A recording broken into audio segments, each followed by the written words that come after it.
My name is Claire. I am 33 years old, and my husband's female best friend looked me dead in the eye. At a crowded gala, leaned in close and whispered that I was nothing more than a backup plan. She actually smiled fully, believing she held all the cards because he had supposedly loved her first. She assumed I would cry, cause a scene, or run away like a fragile, insecure wife. But she clearly forgot what I do for a living. I dismantle hostile companies, and I was about to make her my next acquisition. I work as a chief financial officer for a cutthroat mergers and acquisitions firm in Chicago. Before I tell you exactly how I bankrupt her entire reality, let me know where you are watching from in the comments below. Hit that like button and subscribe if you have ever had a toxic person try to steal your peace and your partner. The 5-year anniversary gala for my husband Nate and his tech startup was supposed to be a night of pure celebration. We hosted the event at one of Chicago's most exclusive rooftop venues, overlooking the glittering skyline that we had worked so incredibly hard to conquer. The twinkling lights of the Willis Tower, reflected in the floor-to-ceiling windows, providing the perfect backdrop for our success. The room was filled with the soft hum of jazz, the clinking of crystal champagne flutes, and the vibrant energy of Silicon Valley investors mingling with Midwest venture capitalists. It was the kind of affluent, hard-earned lifestyle that reflected our relentless dedication. Nate was the visionary, a 34-year-old genius who moved fast and broke things, while I was the anchor. As a chief financial officer, my entire career is built on calculating risks, analyzing margins, and predicting human behavior in high-stakes negotiations. We balanced each other perfectly. I provided the structure and he provided the spark. I stood near the ice sculpture wearing a sleek, tailored emerald gown that projected understated authority, watching Nate charm a group of potential investors from a major tech conglomerate. I felt a swell of genuine pride. We had sacrificed weekends, holidays, and countless hours of sleep to build this empire from a tiny leased office into a powerhouse. But my moment of quiet satisfaction was abruptly shattered the second the elevator doors opened and Gwen walked into the room. Gwen had been Nate's friend for 10 years. They met in college long before I ever entered the picture. For the entirety of my marriage, I had politely tolerated her lingering presence. She was the kind of woman who constantly needed to remind everyone that she knew Nate first, that she understood his quirks better than anyone, and that she held a special untouchable place in his history.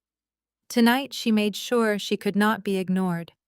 She arrived wearing a completely inappropriate, deeply plunging fire engine red dress that screamed for attention.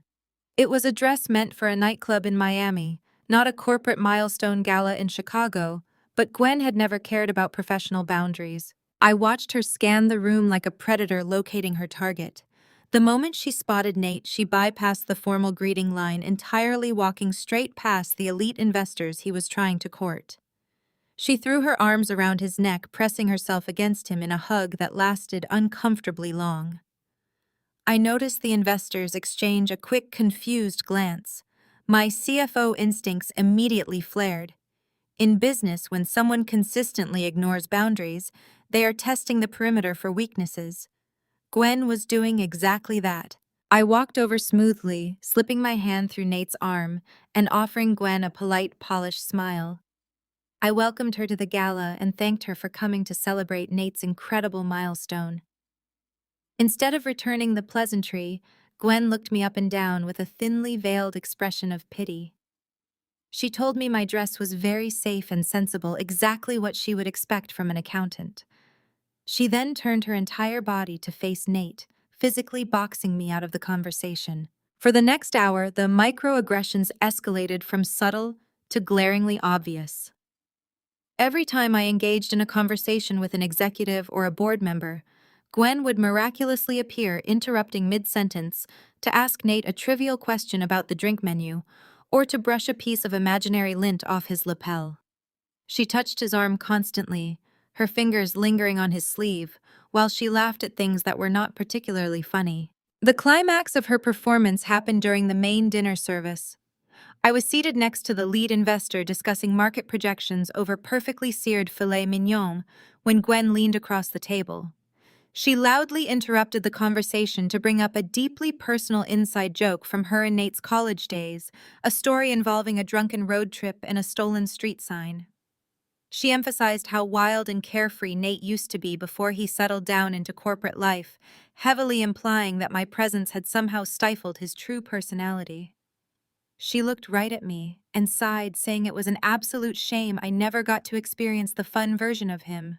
The silence at the table was palpable. The lead investor looked highly uncomfortable staring down at his plate. Nate gave a nervous, appeasing chuckle and tried to change the subject completely, failing to address her blatant disrespect. He just wanted to keep the peace. But I do not keep the peace when my territory is threatened. I maintain calculated restraint. I did not raise my voice. I did not glare. I simply smiled a cold, analytical smile and gently steered the conversation back to the financial projections, completely ignoring Gwen's comment as if she were a misbehaving child throwing a tantrum. In the corporate world, reacting emotionally gives your opponent power. You never show them that they hit a nerve. You simply observe their tactics, gather your intelligence, and prepare your countermove. But Gwen was not finished. She mistook my silence for weakness. She thought my polite restraint meant I was a pushover, a quiet, compliant wife who would easily step aside when challenged. She failed to realize that while she was busy marking her territory with loud laughter and inappropriate touching, I was mentally auditing her every move. The tension simmering beneath the surface of that gala was undeniable, and as the night wore on, I knew she was gearing up for a direct attack. I just did not realize how far she was willing to go until she finally cornered me alone at the bar. The moment Nate tapped his microphone signaling the start of his founder address, the crowded room finally quieted down. The harsh glare of the spotlight caught the metallic edge of his watch, a gift I had purchased to commemorate our very first successful funding round. As he began to speak about vision and perseverance, I decided to slip away from the intense center of attention. I navigated through the sea of tailored suits and silk dresses, seeking a brief refuge at the mahogany bar tucked away in the shadowy corner of the venue. I ordered a sparkling water with lime, desperate for a clear head and a moment of absolute silence. I turned my back to the stage, letting Nate command the room. He was a brilliant speaker, capable of making investors believe they were funding the future of humanity itself. I smiled softly to myself, proud of the man standing up there.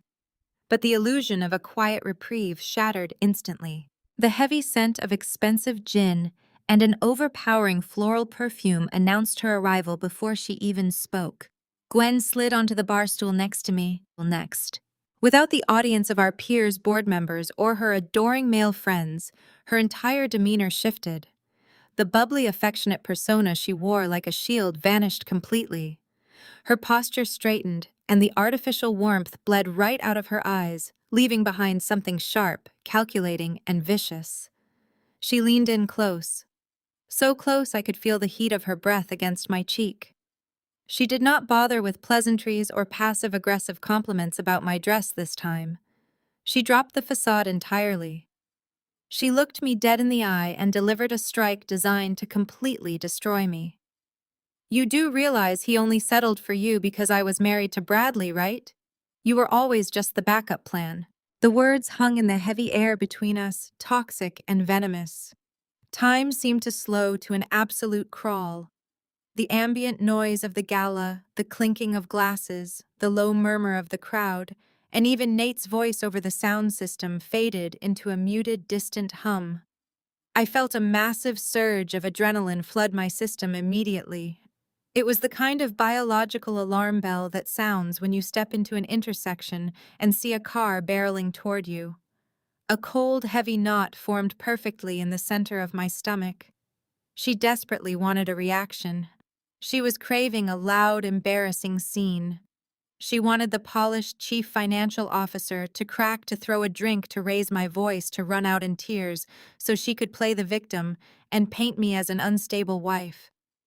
My heart hammered violently against my ribs, but my face remained an absolute mask of carved stone.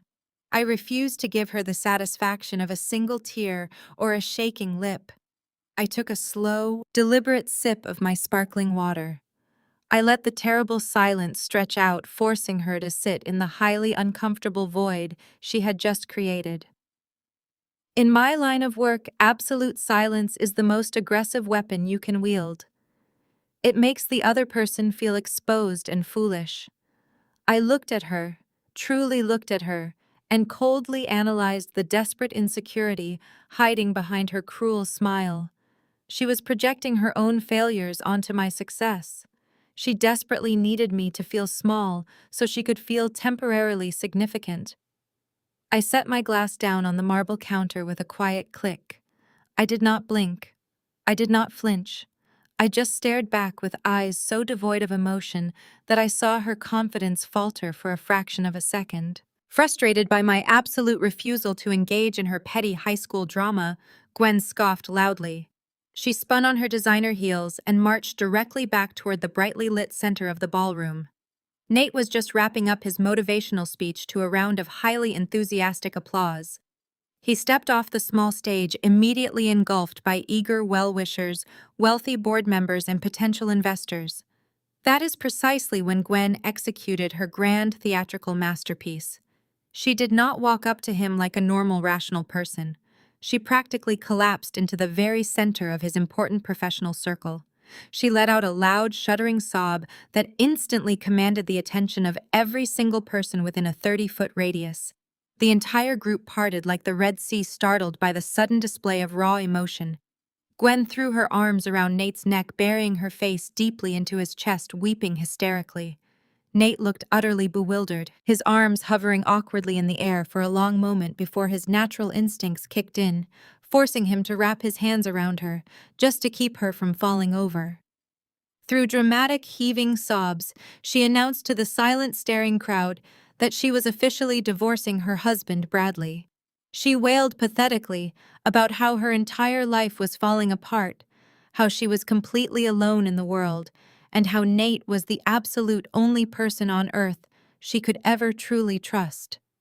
She clung to him like a drowning woman, desperately clinging to a life raft, burying her tear-stained face into the expensive fabric of his tuxedo jacket. From my quiet vantage point at the bar, I watched the entire spectacle unfold. Guests exchanged uncomfortable stares. Wives nudged their husbands while investors raised eyebrows in judgment. I watched Nate gently pat her back, his eyes frantically scanning the crowded room until they finally locked onto mine. He looked helpless, trapped by her display of vulnerability. But as I watched Gwen's hands clutch the fabric of my husband's jacket, her face buried against his heart, the cold realization settled permanently in my bones. This was not a cry for help. This was a hostile occupation. A war had just been declared. The drive home from the gala was suffocatingly quiet. The morning sun eventually broke through the sheer curtains of our upscale townhouse, but the warmth failed to reach the kitchen. The tension in the room was palpable, hanging over the marble island like a thick fog. I stood by the espresso machine, watching Nate mechanically scroll through his phone. He had barely spoken since we woke up, his posture rigid. Usually the morning after a successful company event was filled with excited chatter about investor feedback and growth margins. Today we were completely avoiding eye contact. I poured my coffee and addressed the elephant in the room. I casually asked him how Gwen was doing after her public breakdown. I kept my tone carefully neutral, entirely devoid of accusation, phrasing it simply as a polite inquiry about his friend. The reaction was instantaneous. Nate snapped his head up, his jaw clenched tight. He immediately launched into a fierce defense, completely bypassing my actual question to justify her behavior. He told me she was going through the darkest period of her life and that her world was crumbling around her. He insisted he had a strict moral obligation to support a friend in crisis, heavily implying that my mere inquiry was somehow an attack on her character. He paced the kitchen, lecturing me about loyalty as if I were a heartless stranger. I listened to his frantic defense, noting how quickly he positioned himself as her ultimate savior. Rather than engaging in a fruitless emotional argument, I carried my coffee into my home office and booted up my laptop. My mind requires data and undeniable facts to process chaos. I opened our joint corporate management software to review the financial schedules for the upcoming week. Nate and I shared administrative access to the company booking systems, a necessity given my role in overseeing the corporate budget. As I scanned the asset calendar, a strange solid block of red caught my immediate attention. It was a reservation for the company's luxury corporate penthouse, a premium property located in the financial district, typically reserved strictly for housing high net worth investors or visiting board members. The booking spanned an entire 3 months. I clicked on the reservation details, my heart sinking with every line of text. The guest name listed was Gwen. The billing code was marked as an internal transfer. Nate had quietly authorized her to move into a multi-million-dollar corporate asset completely rent-free without saying a single word to me.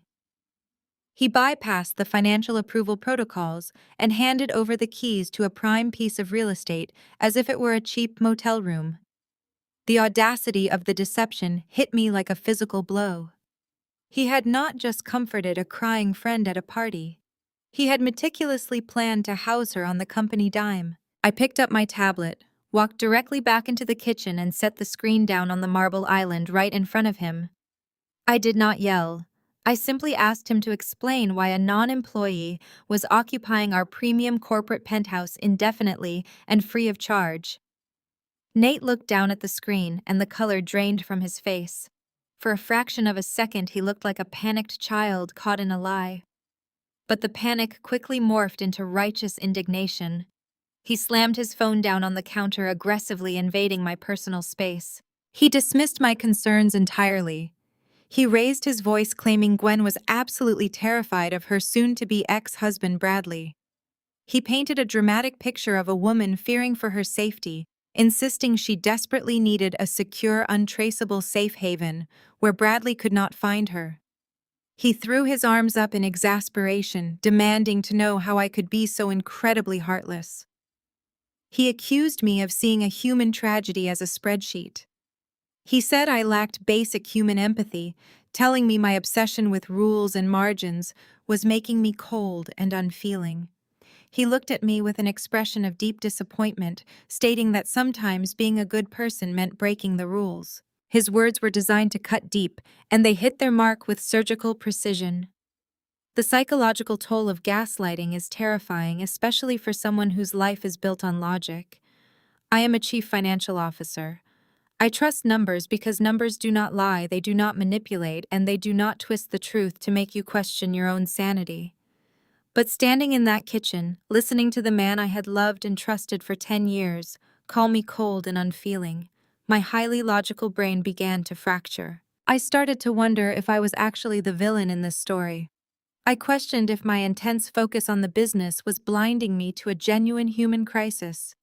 Nate spoke with such absolute conviction, playing the role of the noble protector so perfectly that the lines between reality and manipulation began to blur.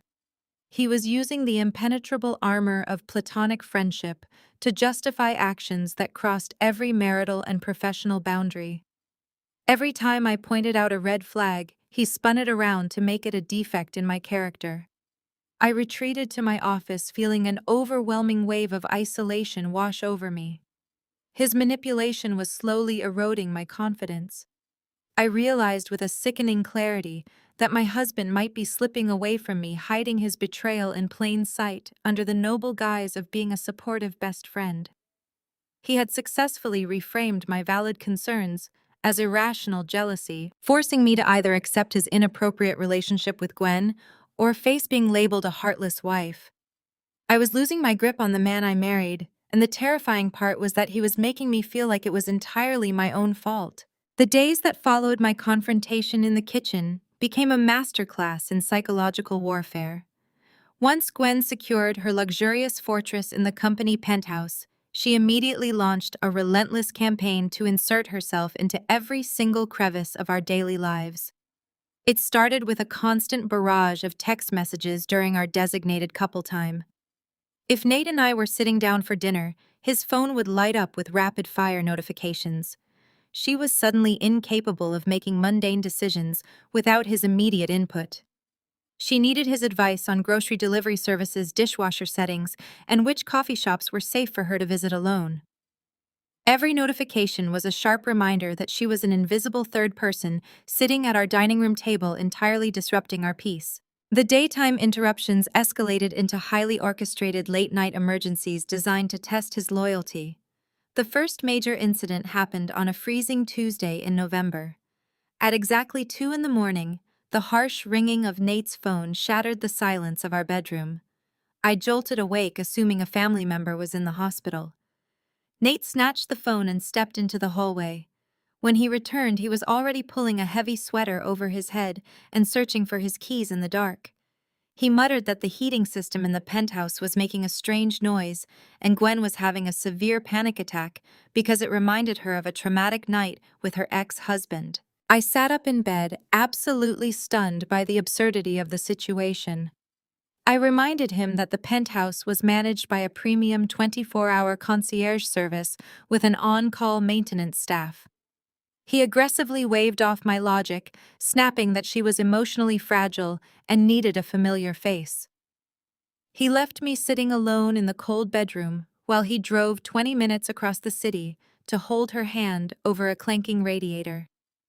He did not return until well past 4 in the morning, smelling faintly of the same floral perfume she wore at the gala. This late-night rescue mission became a grueling routine. There was always a phantom security issue or a sudden wave of crippling anxiety she needed him to resolve. As Gwen systematically drained his energy, Nate's entire demeanor underwent a disturbing transformation. The vibrant entrepreneur I married vanished, replaced by a man who was constantly exhausted and living in a state of defensive anxiety. His phone became a heavily guarded extension of his own body. If he set it down, it was always placed face down. He changed his passcode and disabled his lock screen notifications. If I walked into his home office unexpectedly, I would catch him hastily minimizing windows on his laptop or abruptly ending hushed phone conversations. The secrecy was suffocating. He was building a massive wall between us and aggressively guarding whatever was happening on the other side. Simultaneously, his attitude toward me became increasingly hostile because he was pouring all of his patience and emotional bandwidth into managing Gwen's manufactured crises. He had absolutely nothing left for his marriage. I became the designated scapegoat for all of his stress. If I asked a simple question about our weekend plans, he would explode, accusing me of smothering him. If I remained quiet to give him space, he would accuse me of passive-aggressive silence. I could not win. I was walking on eggshells in my own home, completely isolated, while Gwen was elevated to the untouchable status of the golden best friend. She received all of his grace and time while I absorbed his frustration. The isolation was profound and deeply painful. I spent evenings sitting alone on the living room sofa watching headlights sweep across the walls, wondering how my life had unraveled so quickly. The natural human reaction would have been to break down, to scream, to cry, to beg my husband to see reason and remember his vows. But every time I felt the familiar burn of tears, I forced them down. I absolutely refused to cry over a situation I could still control. Crying is a biological surrender, an admission of powerlessness, and I am a highly trained financial executive who specializes in navigating hostile environments. I survive by remaining completely objective when everyone else is acting purely on emotion. I made a conscious, deliberate choice to detach my heart from the chaos. I took all of my hurt and confusion and channeled it directly into sharp, cold observation. I stopped arguing with him about the late-night phone calls. I stopped asking questions about his sudden need for privacy. I stopped demanding his attention. I simply watched him. I studied his new routines, tracked his defensive patterns, and silently cataloged every single lie, no matter how small.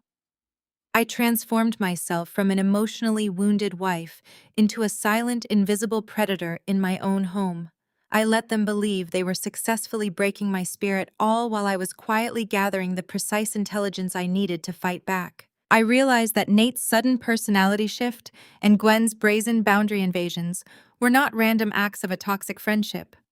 They were highly systematic tests of my marital structural integrity, looking for a weak point to force a collapse. But they severely miscalculated my endurance. I knew with absolute certainty that something far more sinister than an emotional affair was happening right under my nose. I decided in that moment that I would no longer be the helpless victim of their twisted psychological game. I was going to dissect it. If there is a rat in my house, I will not simply complain about the noise in the walls. I will tear up the floorboards, find the nest, and exterminate the problem entirely. To execute an extermination, you need a second set of eyes, someone who understands the structural blueprints of the house you want to save. That is precisely why my very first countermeasure was to reach out to Jada. Jada is married to Nate's older brother. She is a brilliant, no-nonsense African-American corporate litigator who possesses an uncanny ability to dissect a lie from 50 paces away. Jada had never once bought into Gwen's innocent, bubbly facade. From the very first family Thanksgiving dinner she attended years ago, Jada had quietly categorized Gwen as a high-risk liability. She saw the manipulation hidden behind the sweet smiles. We arranged a private meeting for lunch on a gloomy Thursday afternoon at a highly discreet, dimly lit cafe, tucked away in a historic downtown building. It was a secure location situated far from the prying eyes of Nate's corporate circle or Gwen's eager socialite spies. Jada arrived looking absolutely impeccable in a sharply tailored charcoal suit, dropping her heavy leather briefcase onto the cracked vinyl booth seat next to her. She ordered a black coffee from the waiter and did not bother with any polite small talk. She looked directly across the table at me and got straight to the grim business at hand. Jada informed me that while I was busy running complex financial audits and desperately trying to manage Nate's volatile, unpredictable moods at home, Gwen had been actively flanking my position by targeting the family matriarch. Jada revealed that Gwen had spent the last 3 weeks manipulating Nate's mother, planting toxic seeds of doubt regarding my character. Jada leaned across the small wooden table, intentionally lowering her voice to a serious register. She detailed the highly insidious rumors Gwen was actively spreading through private family text threads and hushed late-night phone calls. According to Gwen's carefully crafted, entirely fictitious narrative, I was a deeply jealous, intensely career-obsessed woman who cared significantly more about corporate profit margins than my own husband's baseline happiness. But the character assassination did not stop at my professional ambition. Gwen had boldly crossed a deeply personal and unforgivable line. She was actively telling Nate's mother that I was entirely barren, secretly and purposely withholding children from Nate, because I selfishly wanted to prioritize my executive status over building a family with her son. Gwen painted a tragic, heartbreaking picture of Nate suffering in total silence, confidently claiming that my emotional coldness was actively ruining his mental health and rapidly driving him into a deep, inescapable depression. The sheer audacity of the lies momentarily stole my breath. I felt a sudden hot flash of visceral anger rise in my chest and urge to defend my honor against such vile accusations. But Jada immediately held up a steadying hand, firmly stopping my emotional reaction before it could fully form. She instructed me to analytically evaluate the underlying strategy, not the superficial insult. Speaking purely as a corporate litigator, Jada explained that this was not just petty, harmless gossip. This was a highly calculated character assassination campaign designed to completely isolate me from my marital support system. Gwen was systematically removing my key allies, ensuring that if my marriage imploded, Nate's entire family would view my removal as a necessary rescue mission, rather than a devastating betrayal. Jada pointed out with absolute clarity that Gwen was essentially laying the thick concrete groundwork for a total hostile takeover of my marriage. We spent the next hour dissecting the long-term social and legal ramifications of Gwen's relentless smear campaign. Jada carefully explained that in the event of a high-asset, high-conflict divorce, external public perception often subtly influences the sheer ferocity of the impending legal battle. If Gwen successfully convinced Nate and his family that I was an abusive partner, Nate would be far more likely to aggressively fight me for every penny of our shared assets out of sheer spite. Gwen was expertly weaponizing his family's natural protective instincts to practically guarantee I walked away with absolutely nothing. Jada took a slow sip of her dark coffee. Her sharp eyes locked onto mine with fierce, unyielding intensity. She warned me that Gwen was playing a very long, dangerous game of psychological chess, moving critical pieces into perfect position while I was still trying to play a simple game of checkers. I quietly confessed to Jada everything that had transpired over the last 2 weeks. I detailed the frantic 2 in the morning phone calls, the shocking discovery of the luxury corporate penthouse, and Nate's sudden extreme, highly defensive secrecy with his personal devices.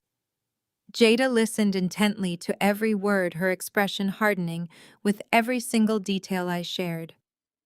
She told me that the severe emotional manipulation I was currently experiencing at home perfectly aligned with the broader social manipulation actively happening within the family hierarchy. It was a beautifully synchronized, multi-pronged attack on my reality. I gripped my cold water glass tightly, admitting that a primal part of me desperately wanted to march into that penthouse, drag Gwen into the street, and scream the truth to everyone who would listen. I wanted to blow the situation wide open with pure rage. I wanted to burn her reputation to the ground and force Nate to witness the ashes. Jada reached across the table and placed her firm hand directly over my shaking fingers, instantly grounding me in the present moment. She looked at me with the absolute authority of a woman who destroyed lives in a courtroom for a living. She reminded me that emotional outbursts were what Gwen was banking on. If I lost my temper, I would simply prove Gwen's terrible rumors correct.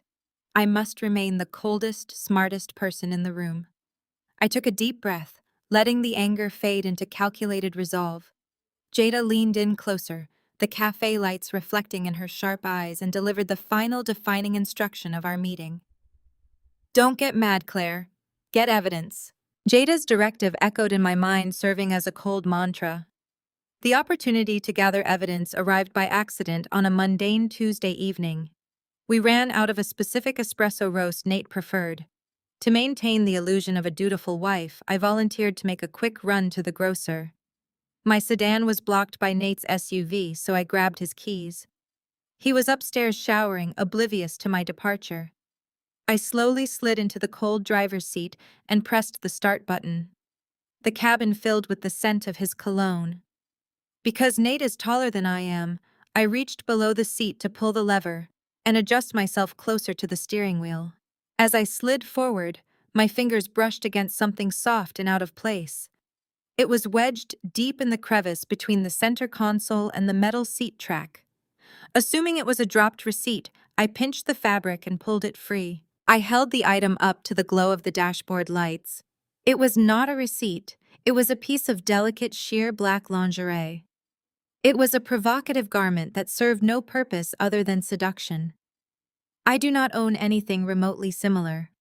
The physical reaction to romantic betrayal is never cinematic. It is a violent biological event. A wave of freezing sweat broke across my neck. My hands began to shake with such ferocity that I dropped the scrap of black lace back onto the passenger seat, as if it had burned my skin. The oxygen was sucked out of my lungs, leaving me gasping for air. 10 years of love, financial sacrifices, shared inside jokes, and building a corporate empire all condensed into a single undeniable lie resting on the upholstery. The devastation was absolute. I felt the overwhelming urge to scream. I desperately wanted to run back into the house, march up the stairs, and hurl the damning lingerie at his chest while he stood under the water. I wanted to demand groveling answers. I wanted the pain to stop. I sat frozen, hyperventilating in the dark while gripping the steering wheel. I tried to anchor my spinning mind to reality. Just as the emotional collapse threatened to consume me, my professional instincts overrode my shattered heart. I am a chief financial officer. I do not make decisions based on devastation. I strictly evaluate the cold, undeniable data before acting. Jada's voice cut through my panic like a scalpel. Get evidence. Storming into the house screaming would only result in Nate denying everything. He would claim the garment belonged to a previous owner or that a friend had borrowed the car. He would immediately lock down his secrets, realizing I was investigating him. If I confronted him with nothing but a scrap of lace, I would lose the element of surprise. I forced my breathing to slow down. I reached into my purse with steady hands and pulled out my smartphone. I turned off the camera flash and silenced the shutter sound. I smoothed the black fabric across the passenger seat and took 6 detailed photographs from multiple angles. I ensured the dashboard of Nate's car was visible in the background to establish context. Once the visual documentation was securely uploaded to an encrypted cloud server he did not know existed, I folded the lingerie. I wedged it back into the space between the console and the seat track, pushing it down to the millimeter where my fingers had first brushed against it. I left the crime scene undisturbed. I shifted the car into drive and navigated to the grocery store on autopilot. I located the espresso roast and engaged in polite hollow small talk with the cashier. I drove back to our townhouse, parked the SUV in the same spot, and walked into the kitchen carrying the coffee beans. Nate was out of the shower, leaning against the marble island while scrolling through his phone. He looked up, gave me a casual smile, and thanked me for running the errand. I smiled right back at him. It was a terrifyingly perfect smile. I handed him the bag of espresso and asked him about his afternoon, feigning complete interest while staring directly into the cold eyes of a man I now knew was an absolute stranger. We ate dinner together. We watched a truly mindless television show. I played the role of the boring, oblivious wife, flawlessly suppressing the raging inferno of betrayal burning inside my chest. I waited in the dark of our bedroom until the clock struck 1 in the morning. I lay still, listening to the rhythmic pattern of his breathing to confirm he was submerged in a deep and heavy sleep. I slid out from under the comforter, my bare feet making no sound on the hardwood floor. I crept down the hallway and slipped into his home office, easing the heavy wooden door shut behind me. I did not turn on the overhead lights. I navigated the familiar room by the faint moonlight spilling through the window. I bypassed his primary work laptop, knowing it would be protected by passcodes and locks. Instead, I opened the bottom drawer of his filing cabinet using a spare key I had hidden. I retrieved his backup hard drive. It was a device he updated weekly to protect his data but rarely secured with the same paranoid intensity as his active phone. I brought my own heavily encrypted work laptop into the dark room. I connected the two devices with a high-speed data cable and initiated a complete sector-by-sector cloning protocol. I sat in the darkness watching the green progress bar crawl across my screen. Every transferred file, every folder, and every spreadsheet was a weapon I intended to use against him. I was no longer a heartbroken wife looking for an apology. I was a corporate executioner, and I was downloading the blueprints required for his absolute destruction. The weekend arrived with agonizing slowness. On Saturday morning, Nate stood by the front door, hastily zipping up his jacket and actively avoiding my gaze. He mumbled that he was going to spend the entire afternoon helping Gwen move some heavy boxes into the penthouse. He claimed she was still entirely too traumatized by her impending divorce to hire a crew of strange professional movers. I smiled warmly, adjusted his collar, and told him to take absolutely all the time he needed. I stood by the window and watched his heavy SUV pull out of our driveway. The moment his taillights disappeared around the corner, my dutiful wife persona vanished. I immediately carried my heavy work laptop to the large mahogany dining room table, poured a massive cup of black coffee, and initiated the deep forensic audit of his cloned hard drive. I am highly trained to find money that wealthy people desperately want to hide. My entire career in mergers and acquisitions is built on tearing apart complex financial structures to expose hidden liabilities before a buyout. Unraveling my own husband's secrets felt disturbingly similar to a standard Tuesday at the office. Nate was a brilliant tech founder, which meant his digital footprint was significantly more secure than the average person. He did not simply leave incriminating emails sitting in an open inbox. The cloned hard drive was a massive labyrinth of nested folders, deliberately mislabeled directories, and heavily encrypted zip files designed to look completely innocuous. I started by isolating the standard mundane data. I pushed aside years of digital family photograph albums, old marketing pitch decks, and standard tax returns. I systematically eliminated the noise to locate the hidden anomalies. It took me 4 grueling hours of running advanced decryption scripts and cross-referencing file modification dates before I finally hit a solid wall of resistance. Hidden deep within a seemingly innocent system folder, labeled for basic software updates, I found a locked directory. The encryption protocol was advanced, but it was a commercially available software I had cracked dozens of times during corporate audits. I bypassed the security measure and opened the folder. Inside, I found a single master spreadsheet and a series of scanned, highly confidential banking documents. I cracked my knuckles, leaned closer to the bright screen, and began to trace the money. I expected to find evidence of an expensive affair. I anticipated uncovering receipts for diamond tennis bracelets, luxury hotel reservations, or perhaps the purchase records for a sports car. Instead, I discovered a financial bombshell that completely eclipsed simple infidelity. I found a massive gaping hole in the core foundation of his tech startup. I pulled up the internal accounting records for his company's primary contingency fund. This was a critical reserve of liquid capital designed exclusively to protect the startup against sudden market crashes or unexpected vendor bankruptcies. It was the absolute lifeline of the business we built together. According to the master spreadsheet staring back at me, that lifeline was entirely gone. I followed the digital paper trail with a rising sense of absolute horror. Exactly 2 weeks ago, mere days before the 5-year anniversary gala, where Gwen had so proudly called me a backup plan, a massive wire transfer was quietly executed. The authorized amount was staggering. Nate had moved exactly $2 million out of the secure corporate contingency fund.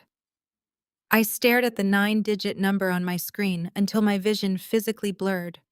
This was not a rounding error. This was not an aggressive business investment. This was an act of total corporate sabotage committed by the founder himself. My hands flew across the keyboard as I used my firm's high-level database clearance to trace the international routing numbers attached to the wire transfer. The $2 million did not go to a domestic bank account. It was not transferred to a partner vendor. The money was systematically bounced through 2 anonymous shell companies before landing permanently in a highly secure offshore trust account located in the Cayman Islands. I pulled the international incorporation documents for the trust, my heart hammering a violent rhythm against my ribs. I scrolled rapidly down to the signature line to identify the controlling director. The sole beneficiary and the only person with the legal authority to withdraw those funds was Gwen. The reality of the situation crashed over me like a devastating tidal wave, completely washing away the last remaining fragments of my marriage. An emotional affair is a betrayal of the heart, but this was a highly calculated, systematic dismantling of our entire shared existence. The immediate assumption was absolute and terrifying. Nate was not just sleeping with his toxic best friend. He was actively funneling high-value liquid assets out of our marital estate. He was legally hiding our shared wealth in an untouchable offshore account to guarantee I could not access a single penny during the impending divorce proceedings. He was deliberately draining the company I helped him build to buy a luxurious, heavily funded future with his first choice. 10 years of my brilliant financial strategies, my endless late nights reviewing his pitch decks, my sacrifices, and my unwavering loyalty were being secretly liquidated. He was using the very wealth we built together to fund his new life with a manipulative woman who wore cheap red dresses and weaponized her fake tears. He was preparing to leave me absolutely destitute while they rode off into the sunset with $2 million of stolen capital. I closed my laptop. The soft click of the mechanism echoed loudly in the painfully empty house. I sat in the total silence of my dining room, staring at the blank wall. The suffocating heartbreak was entirely gone. The desperate confusion was gone. The terrifying fear of losing my husband evaporated into thin air. In their place, a cold, ruthless, and terrifying clarity settled deep into my bones. Nate and Gwen honestly thought they were executing a brilliant, undetectable exit strategy. They genuinely believed they could rob me blind, destroy my reputation with the family, and leave me holding the shattered pieces of a broken life. But they had severely underestimated the woman they were trying to ruin. I did not just want to divorce him anymore. A simple divorce was far too merciful for what they had done. I wanted to financially annihilate him. I resolved in that exact moment to crush them both, and I was going to use my corporate expertise to bury them so deep they would never financially recover. I did not wait for standard business hours. At exactly 6 in the morning on Sunday, I bypassed my own corporate headquarters and drove straight to Jada's downtown law firm. The massive glass and steel skyscraper was completely deserted, echoing with the hollow silence of a weekend. I used the emergency executive access code she had given me years ago, stepping into the private elevator and riding it up to the 42nd floor. Jada was already there. I had called her at dawn, telling her only that I had secured the financial data and that we needed a secure room immediately. When I walked into her corner office, she had already transformed her massive conference table into a war room. The blinds were drawn tight against the rising sun. 2 high-powered laptops were booted up, and a fresh pot of dark roast coffee was steaming on the credenza. I did not bother with a greeting. I walked straight to the table, pulled the heavily encrypted flash drive containing the cloned data from my coat pocket, and dropped it firmly onto the glass surface. Jada did not ask how I obtained it. She simply picked it up, plugged it directly into her secure terminal, and mirrored the display onto the massive smart screen dominating the far wall. For the first 2 hours, the room was entirely silent except for the rapid, aggressive clicking of keyboards. We worked in perfect tandem. I drove the financial navigation isolating the Cayman Islands Trust and the $2 million wire transfer while Jada handled the legal translation. She pulled the corporate registration numbers of the 2 anonymous shell companies Nate had used to bounce the funds offshore. Her eyes tracked across the dense legal jargon flashing on the screen, her expression growing increasingly dark. She leaned back in her leather chair, tapping her gold pen against her chin. She told me the corporate structure was far too sophisticated for a standard infidelity slush fund. Men hiding money from their wives usually made stupid, arrogant mistakes. They bought real estate under a sibling's name or opened basic offshore savings accounts. This structure, Jada explained, was built by someone who understood high-level international corporate law. It was designed not just to hide money, but to actively legally protect it from federal subpoenas. We pushed deeper into the labyrinth. Jada initiated a reverse search on the Cayman Trust's articles of incorporation. We needed to know exactly how the trust was legally classified. I expected it to be listed as a standard liquid asset holding company, a simple vault for stolen cash. But when the heavily redacted registration document finally loaded onto the smart screen, Jada suddenly sat bolt upright. She pointed her pen at a specific line of alphanumeric code buried in the fine print. The trust was not designated for liquid currency. It was explicitly classified as an intellectual property holding vehicle. A cold chill radiated down my spine. The $2 million was not the actual prize. It was just the collateral. I frantically opened Nate's original corporate server files, bypassing his personal documents and diving straight into the foundational architecture of his tech startup. I pulled up the primary patent filings for the core predictive algorithm his entire company was built upon.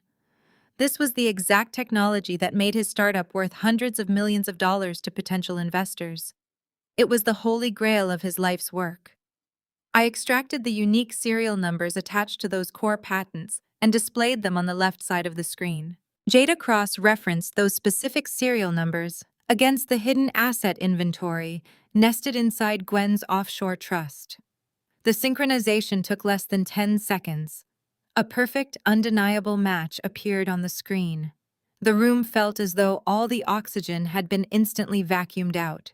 Gwen had not just stolen $2 million in cash. She had somehow legally tethered that $2 million to the foundational patents of Nate's entire company. Through a series of incredibly predatory and visible legal clauses embedded in the trust, the cash transfer acted as a binding mechanism. By moving the company funds into her trust, Nate had inadvertently triggered a transfer of ownership rights. Gwen now held a legitimate, legally enforceable claim to the core intellectual property of the startup. If she decided to cash out or dissolve the trust, she would take the patents with her, instantly rendering Nate's entire corporate empire completely worthless. Jada stood up and began pacing the length of the conference room, her heels clicking sharply against the hardwood floor. She explained the devastating reality of our discovery. This was not a mistress trying to secure a comfortable lifestyle. This was a highly calculated surgical strike against a massive corporate entity. Gwen was not trying to steal a husband. She was executing a hostile takeover of a multi-million-dollar technology firm from the inside out. I sat frozen in my chair, staring at the damning evidence glowing on the wall. The bizarre behavior over the last month suddenly snapped into sharp, terrifying focus. The dramatic public breakdowns, the late-night phone calls, the demanding presence in the corporate penthouse. Gwen was not acting like a desperate lover. She was acting like an owner.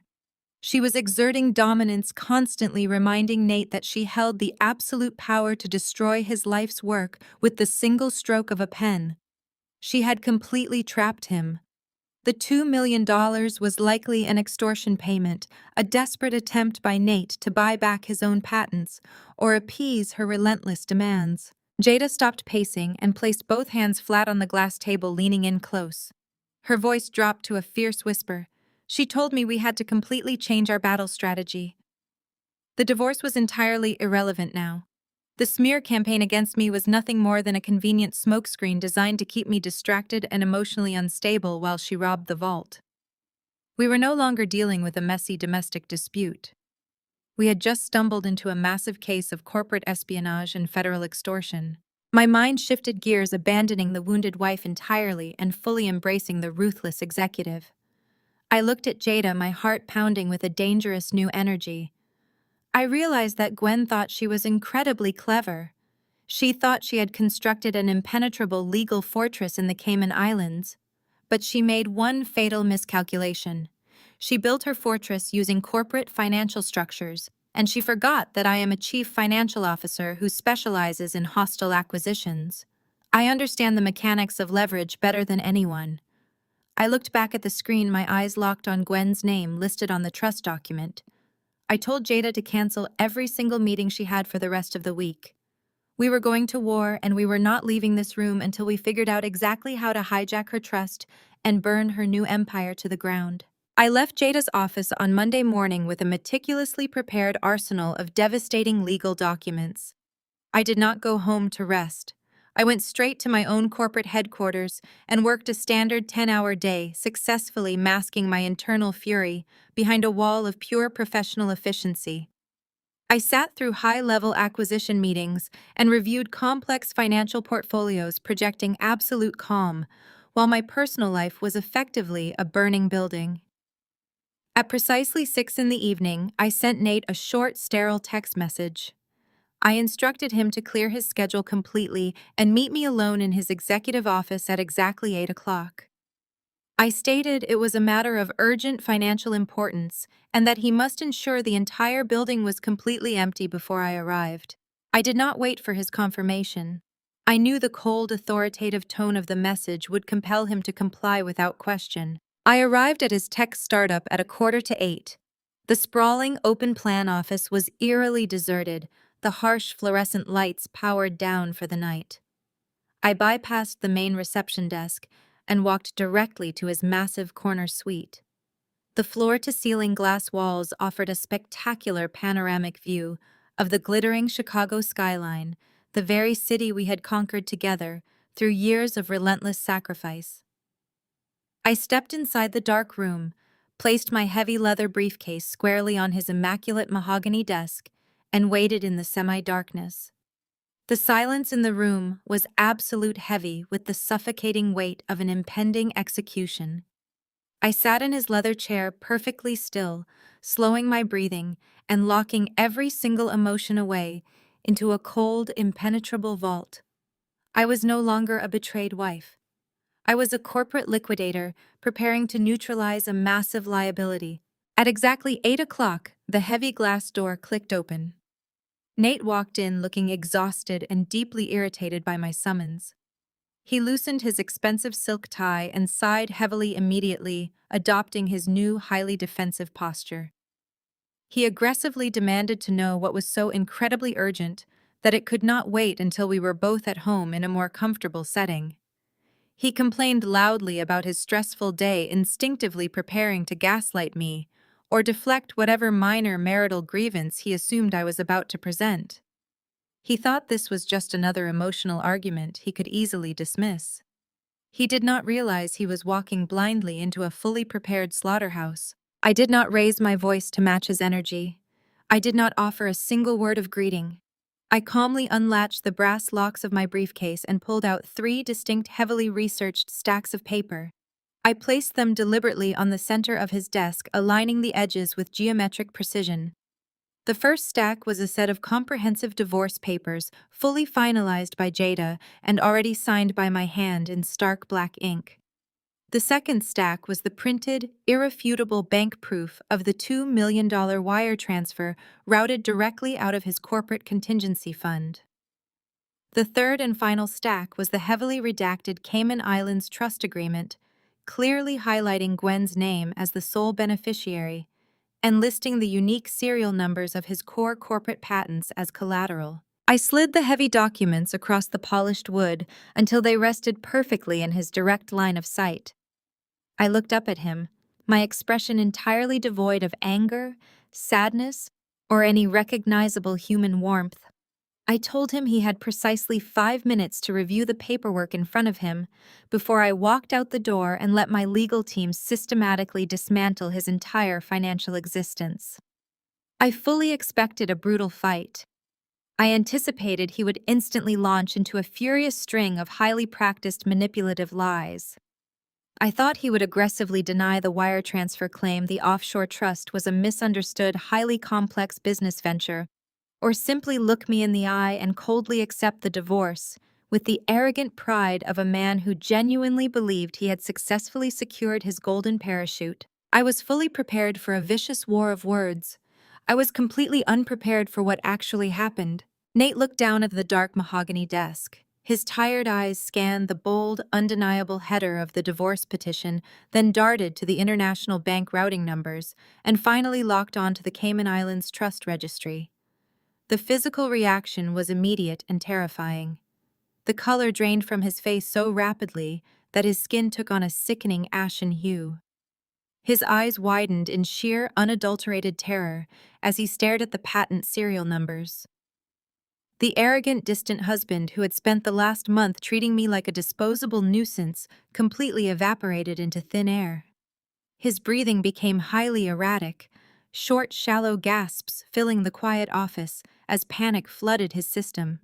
He reached out with a violently trembling hand, lightly touching the printed documents as if the paper itself physically burned his skin. His legs simply gave out beneath him. There was no theatrical grace to his fall. Nate physically collapsed his knees, hitting the hardwood floor with a heavy, hollow thud that echoed against the glass walls. He blindly grabbed the edge of the desk to brace himself, but his core strength was entirely gone. He slid down the wood paneling until he was kneeling directly in front of me on the floor. He buried his face deep into his shaking hands, and a harsh, guttural sob violently ripped through his chest. The sound was raw, devastating, and utterly pathetic. The towering, brilliant tech visionary shattered into a million jagged pieces right before my eyes. I remained seated in his chair, staring down at his broken form with absolute clinical detachment. I did not reach out to comfort him. I did not flinch or offer a single word of solace. I coldly demanded an immediate, detailed explanation for the offshore trust and the fully liquidated contingency fund. I asked him exactly how long he had been planning to bankrupt our marital estate to fund his new luxurious life with his toxic best friend. Nate violently shook his head, his hands still tightly covering his face. He choked heavily on his own tears, gasping desperately for air as the devastating weight of his massive secret finally crushed him completely. He slowly looked up at me, his eyes severely bloodshot and swimming with profound, absolute despair. The defensive arrogance was completely gone, permanently replaced by the desperate, terrifying pleading of a man who had entirely lost control of his own life. He reached out his trembling fingers, hovering just inches from my knee, far too terrified to actually make physical contact. He stared deeply into my cold, uncompromising eyes and whispered a truth that instantly rewrote the entire narrative of the last month. He told me he was not sleeping with her. He swore on his absolute life that there was no affair, no romantic escape plan, and no twisted desire to replace me. His voice cracked barely audible above the distant hum of the city traffic outside the glass walls. He confessed that Gwen was destroying his company from the inside out, and he was completely powerless to stop her. The words hung in the sterile air of the executive office, fundamentally altering the entire landscape of my reality. I stared down at the man kneeling on the hardwood floor. He was not a cheating husband caught in a sordid affair. He was a hostage. I demanded he stand up, sit in the chair opposite the desk, and explain every single detail from the very beginning. Nate pulled himself off the floor, his movements agonizingly heavy. He sank into the leather guest chair, wiping his face with the back of his trembling hand. He took a deep, shuddering breath and began to unravel a terrifying story of corporate sabotage that started years before our marriage even reached its peak. He took me back to the chaotic, desperate days of his company's Series A funding round. Back then, the startup was barely surviving on angel investments and maxed-out credit cards. They desperately needed professional financial structuring to secure institutional venture capital. Gwen had swooped in, leveraging their long-standing college friendship to offer her services as an independent financial consultant. Because Nate trusted her implicitly, he gave her unfettered access to the foundational legal architecture of the company. She was tasked with drafting the corporate bylaws, structuring the initial shareholder agreements, and organizing the capitalization table. Nate was entirely focused on perfecting the technology. He trusted her to handle the paperwork. That trust was his fatal mistake. Nate explained, with a hollow, defeated voice, how Gwen weaponized his blind faith. Unbeknownst to him, and completely hidden from the initial legal review team, she embedded a series of highly predatory invisible clauses deep within the contingency sections of the corporate bylaws. She used deliberately convoluted legal language to tie her compensation and consulting equity directly to the company's foundational coding patents. She essentially created a backdoor legal claim to the core intellectual property. For years, these clauses lay dormant, acting like a highly sophisticated digital virus, waiting for the exact right moment to execute.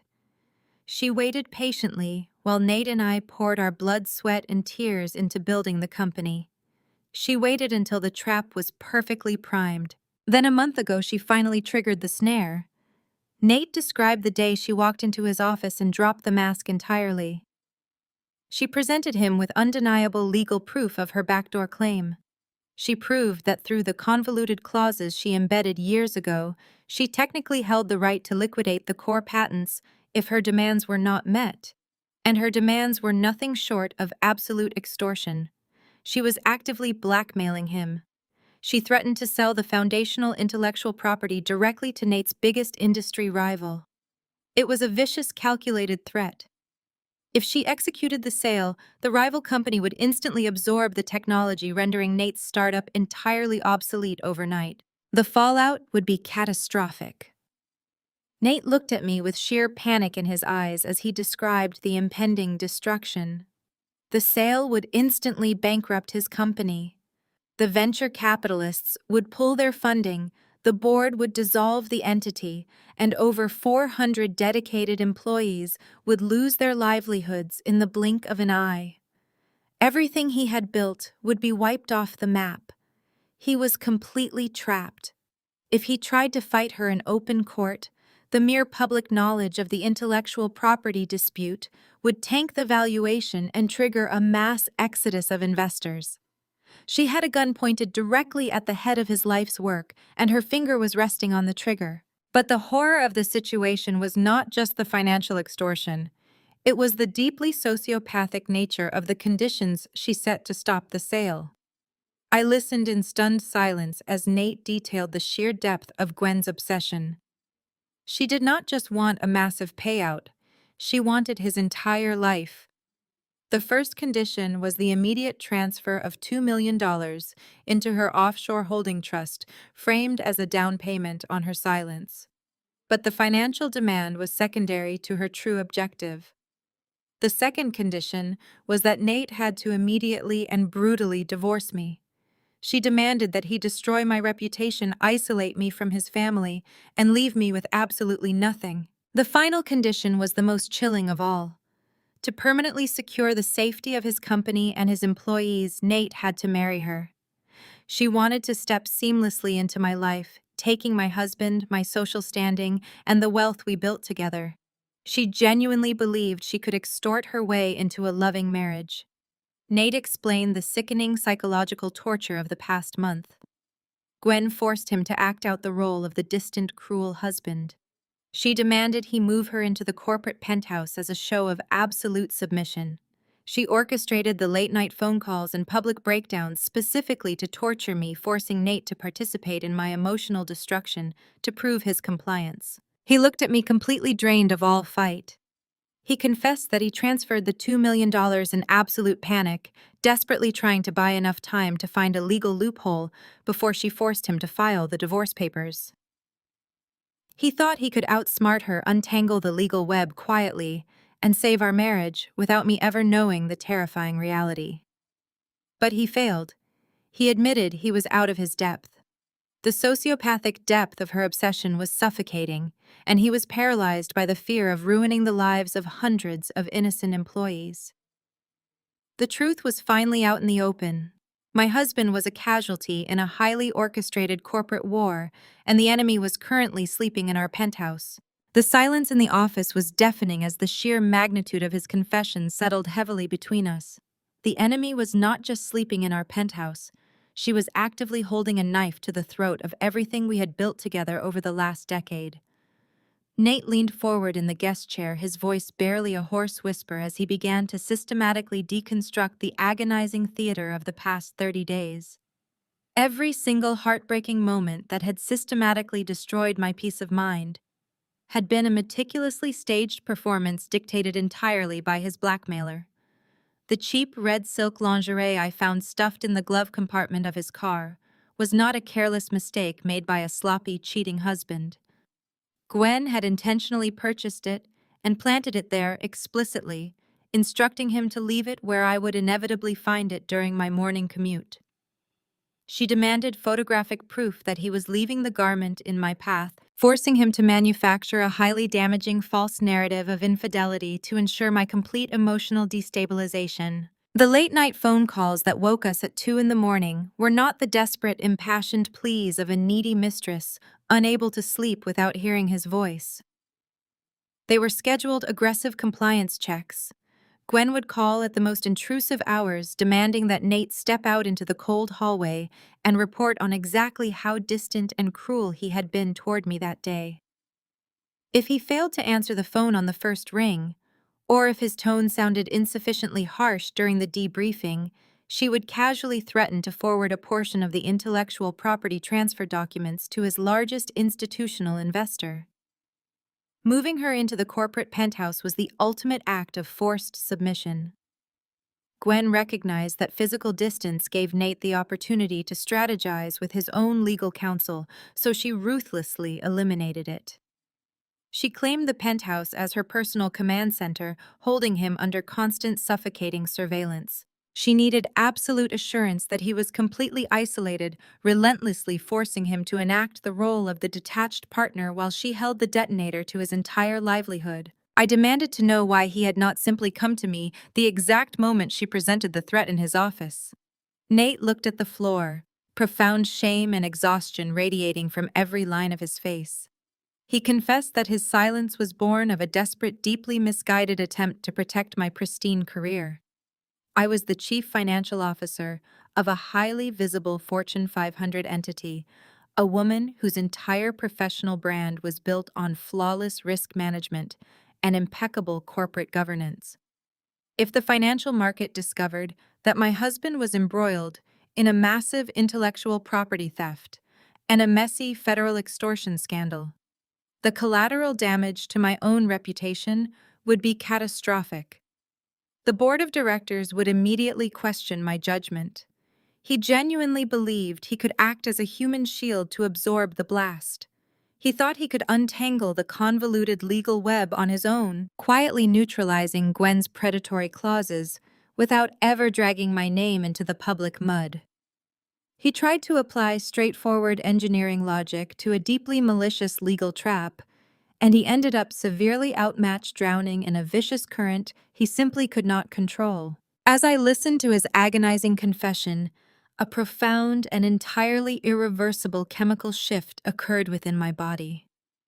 The suffocating weight of the heartbreak that had paralyzed my chest for a month simply vanished, evaporating completely into the cold, conditioned air of the executive office.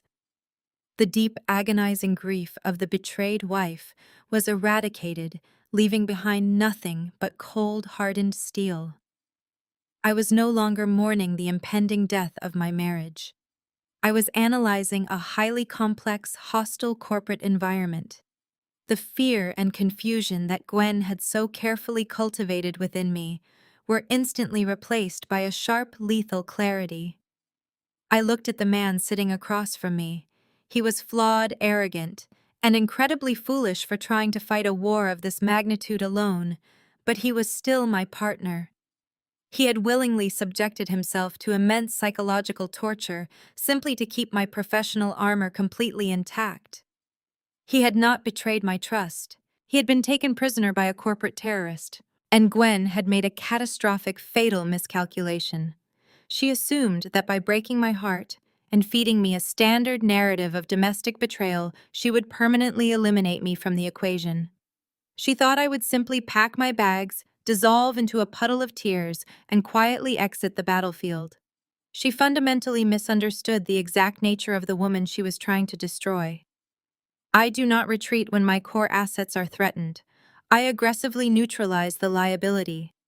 I view her not as a romantic rival, but as a severely undercapitalized hostile bidder who had vastly overstepped her leverage. I stood up from the executive leather chair, my movements slow, deliberate, and radiating absolute uncompromising authority. I walked around the massive mahogany desk, closing the physical distance between us. Nate looked up, his severely bloodshot eyes frantically searching my face for any sign of impending judgment or residual domestic anger. I did not offer him a warm, comforting embrace. This was no longer a domestic dispute. This office was officially a war room. I reached out and firmly grasped the thick stack of signed divorce papers resting on the polished wood. My hands, which had trembled violently when I signed them just hours ago, were now entirely steady. With one swift, decisive motion, I ripped the dense legal document straight down the middle. The sharp sound of tearing paper echoed like a gunshot in the quiet room. I stacked the severed halves and tore them again methodically, reducing Gwen's ultimate victory into meaningless, jagged shreds. I let the pieces fall like snow onto the floor between us, erasing her leverage in a single physical act. I placed my hands flat on the desk, leaning down until I was entirely eye level with my exhausted husband. The cold, ruthless titan of corporate acquisitions had fully awakened, and I was hungry for blood. I looked directly into his terrified eyes and delivered the absolute final verdict on our current situation. You tried to play legal chess with a corporate acquisitions expert. Let me show her what a real takeover looks like. To execute a flawless corporate takeover, you do not simply attack the target directly. You create a massive, highly visible, and deeply distracting secondary crisis that forces them to look the wrong way, while you quietly dismantle their defenses.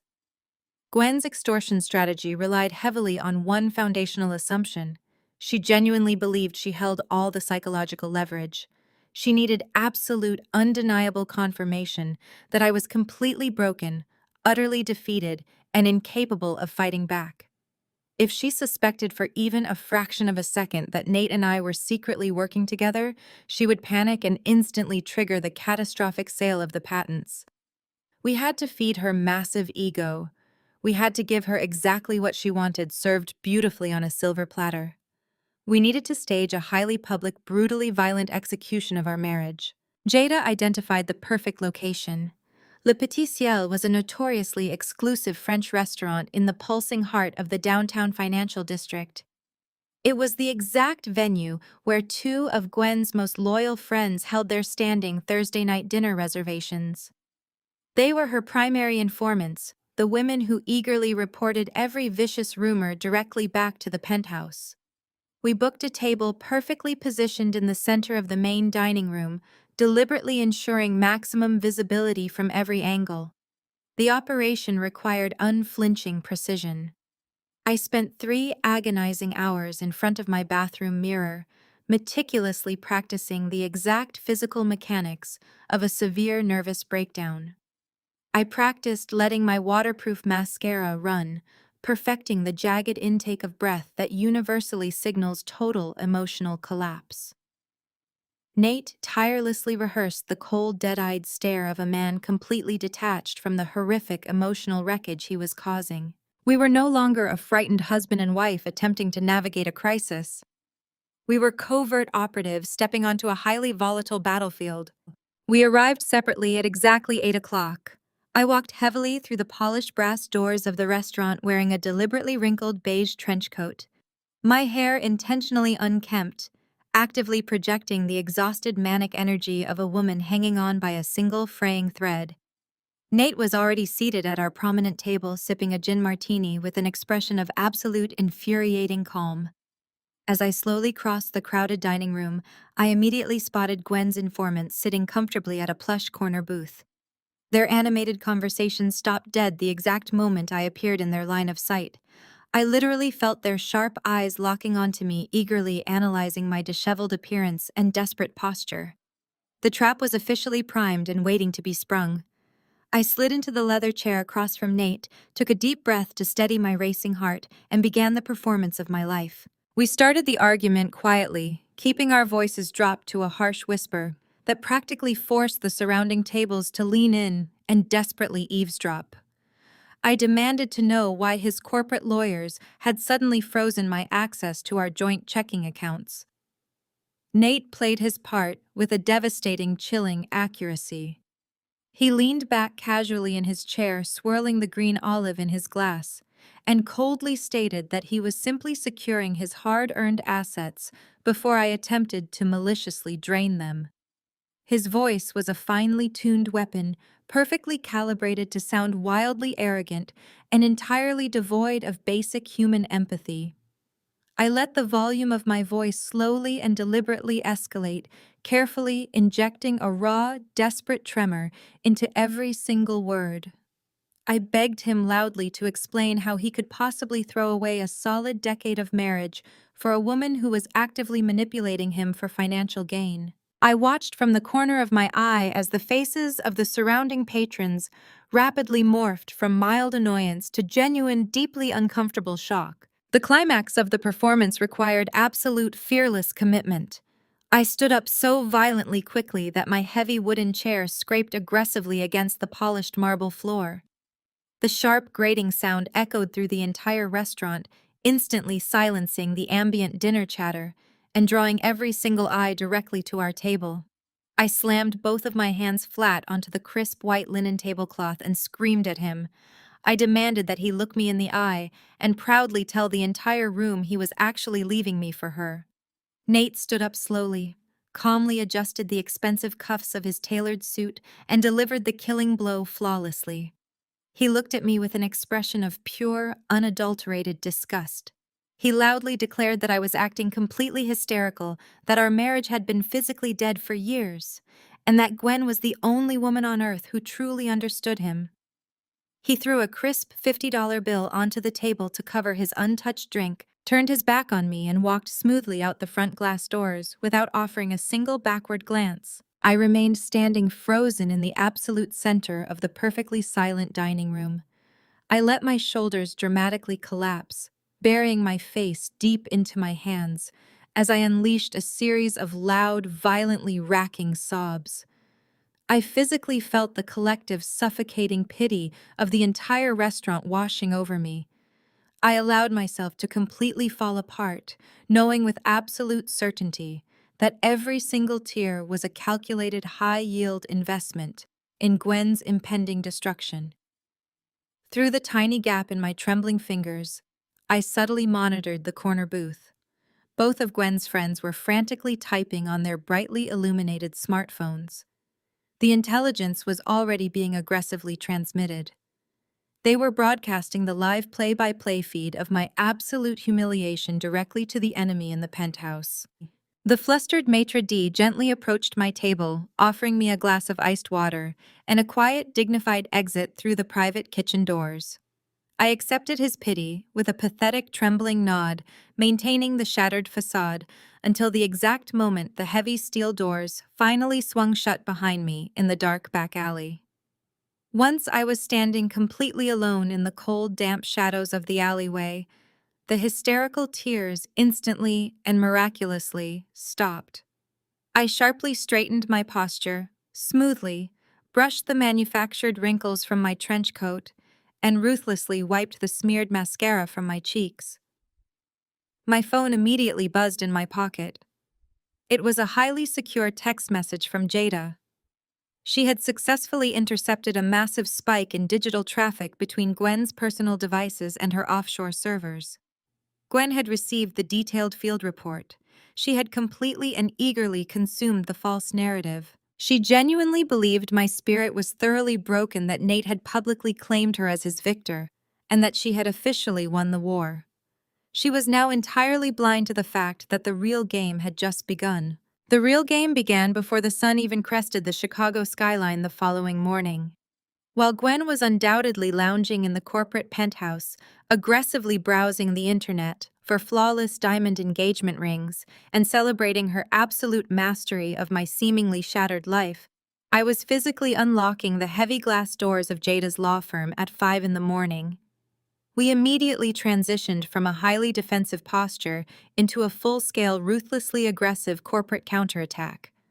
The carefully choreographed public meltdown at the restaurant had successfully bought us the most valuable commodity in any hostile acquisition. We had acquired the element of total surprise. Gwen genuinely believed she had permanently neutralized the primary threat. She had completely stopped looking over her shoulder, completely unaware that I was systematically assembling a heavily funded firing squad in the shadows. For the next 2 weeks, Jada and I practically lived in that secured corner office. We fueled ourselves on heavily caffeinated black coffee and worked punishing 18-hour days meticulously constructing a financial guillotine. Gwen's entire extortion strategy hinged on a single massive threat. She held the legal right to sell Nate's foundational intellectual property to his largest industry competitor, a monolithic tech conglomerate known as Apex Solutions. Apex was notorious for aggressively absorbing smaller startups, and Gwen knew that a direct sale to them would instantly trigger the complete bankruptcy of Nate's company. Her logic was fundamentally sound, but her execution was deeply flawed because she failed to conduct basic due diligence on her chosen weapon. She viewed Apex Solutions as an invincible corporate titan. I viewed them as a massive bloated target. I immediately leveraged my deepest, most guarded asset. Nate and I had built substantial wealth together over the last decade, but I came from a family that had been quietly and aggressively managing generational wealth for over a century. My personal financial reserves were entirely separate from our marital estate, legally isolated in impenetrable family trusts long before I even met my husband. I tapped directly into those heavily guarded reserves, instantly liquidating 8 figures of capital. I did not move the money directly. I utilized my most trusted high-level contacts in the mergers and acquisitions sector to establish a highly complex, completely blind shell company incorporated in the state of Delaware. The corporate structure was a masterpiece of legal obfuscation. Jada aggressively layered the Delaware entity behind 3 distinct international holding groups, ensuring that my name was completely scrubbed from every single public record and regulatory filing. On paper, the shell company was simply an aggressive, anonymous private equity firm hunting for distressed assets.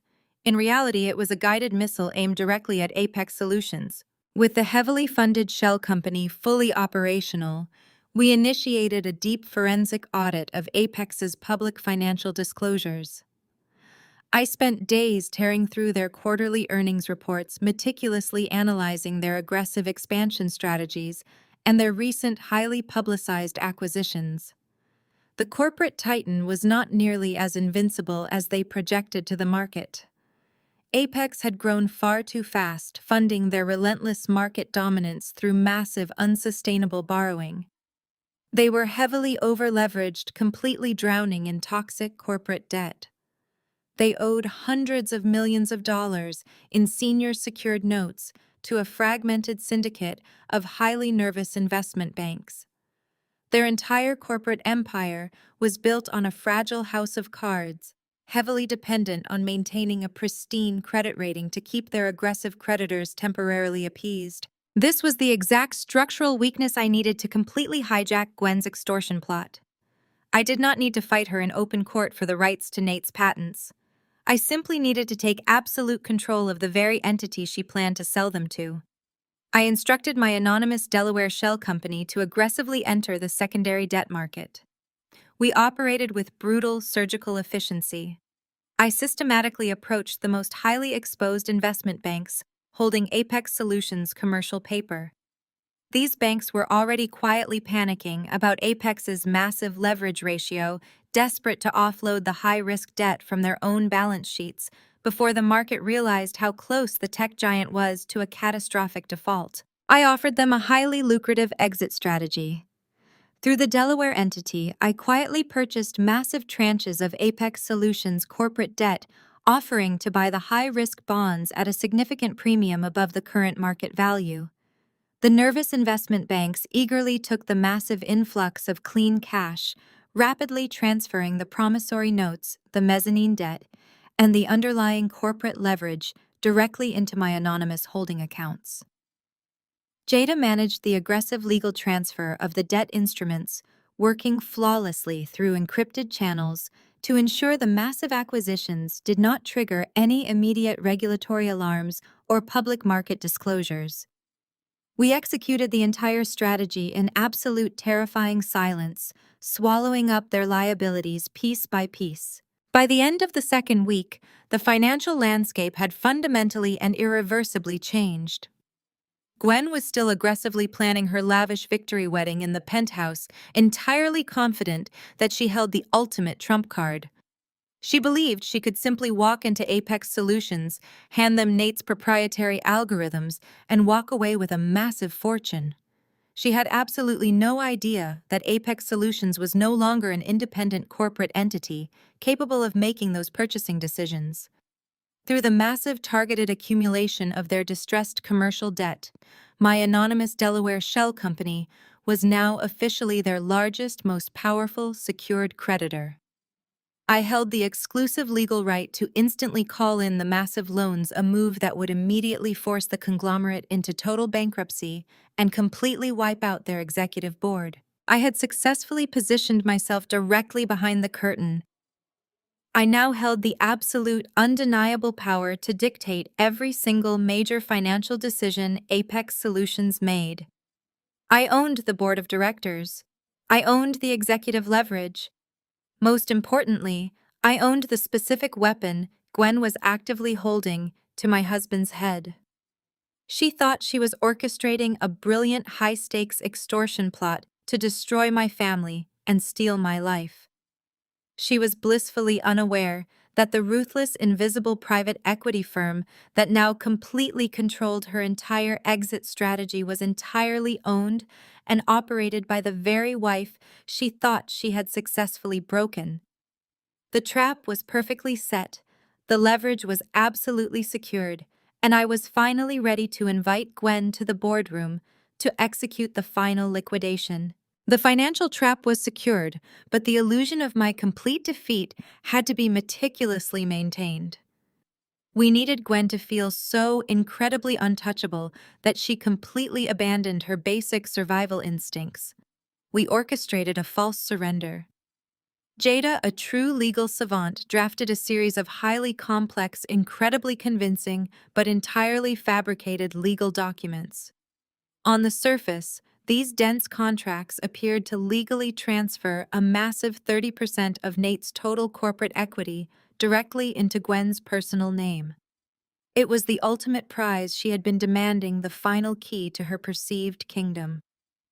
In reality, Jada had buried a web of nullifying clauses so deep within the legal jargon that the documents were effectively worthless paper, but to an arrogant amateur, they looked like absolute victory. Nate delivered the fabricated documents to her in the corporate penthouse on a rainy Tuesday evening.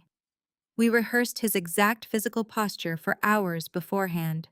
He needed to look completely shattered, a defeated king handing over his crown to a ruthless conqueror. He walked into the penthouse, placed the thick leather folder on the marble kitchen island, and quietly told her that he could no longer fight her. He told her she had won, that the equity was hers, and that he would publicly announce her as the new vice president of strategic development by the end of the month. He kept his head bowed, his shoulders slumped, playing the role of the broken hostage to absolute perfection. Gwen did not bother to have an independent legal team review the complex transfer documents. Her colossal arrogance completely blinded her to the possibility of a trap. She saw the official firm letterhead, she saw Nate's desperate, exhausted face, and she became instantly drunk on her own perceived brilliance. She did not even read the fine print. She simply reached for a gold pen and signed the fabricated acceptance clauses with a flourishing, aggressive stroke. She poured herself a glass of expensive champagne, completely ignoring Nate's manufactured despair, and toasted to her own genius. She genuinely believed she had successfully extorted her way into becoming a high-level corporate executive and a multimillionaire, completely destroying my life in the exact same breath. The influx of imaginary power immediately triggered her most toxic narcissistic impulses. She was no longer satisfied with simply winning the war in the shadows. She desperately needed an audience to witness her glorious ascension. She needed to publicly gloat. Within 48 hours of signing the fake equity transfer, she began aggressively organizing a massive, hyper-exclusive event she boldly dubbed her Freedom Party. The official narrative was that she was celebrating the finalization of her divorce from her ex-husband Bradley and her exciting new role as vice president of Nate's tech company. The reality was a highly orchestrated display of dominance, a victory lap designed to publicly cement her new status. She spared absolutely no expense, shamelessly charging the massive invoices directly to Nate's corporate accounts. We allowed every single transaction to clear, carefully documenting her relentless financial abuse to add to our growing arsenal. She booked the grand ballroom at the Oak Brook Country Club, the most prestigious and historically significant venue in the entire metropolitan area. She hired a 50-piece orchestra, commissioned towering, ostentatious floral arrangements of imported white orchids, and ordered towering ice sculptures to flank the champagne fountains. She sent out hundreds of embossed gold foil invitations to the absolute highest echelons of Chicago's social and financial elite. She was intentionally inviting my peers, my colleagues, and my social circle to witness my ultimate replacement. But the sociopathic depth of her obsession required one specific guest to make the victory truly complete.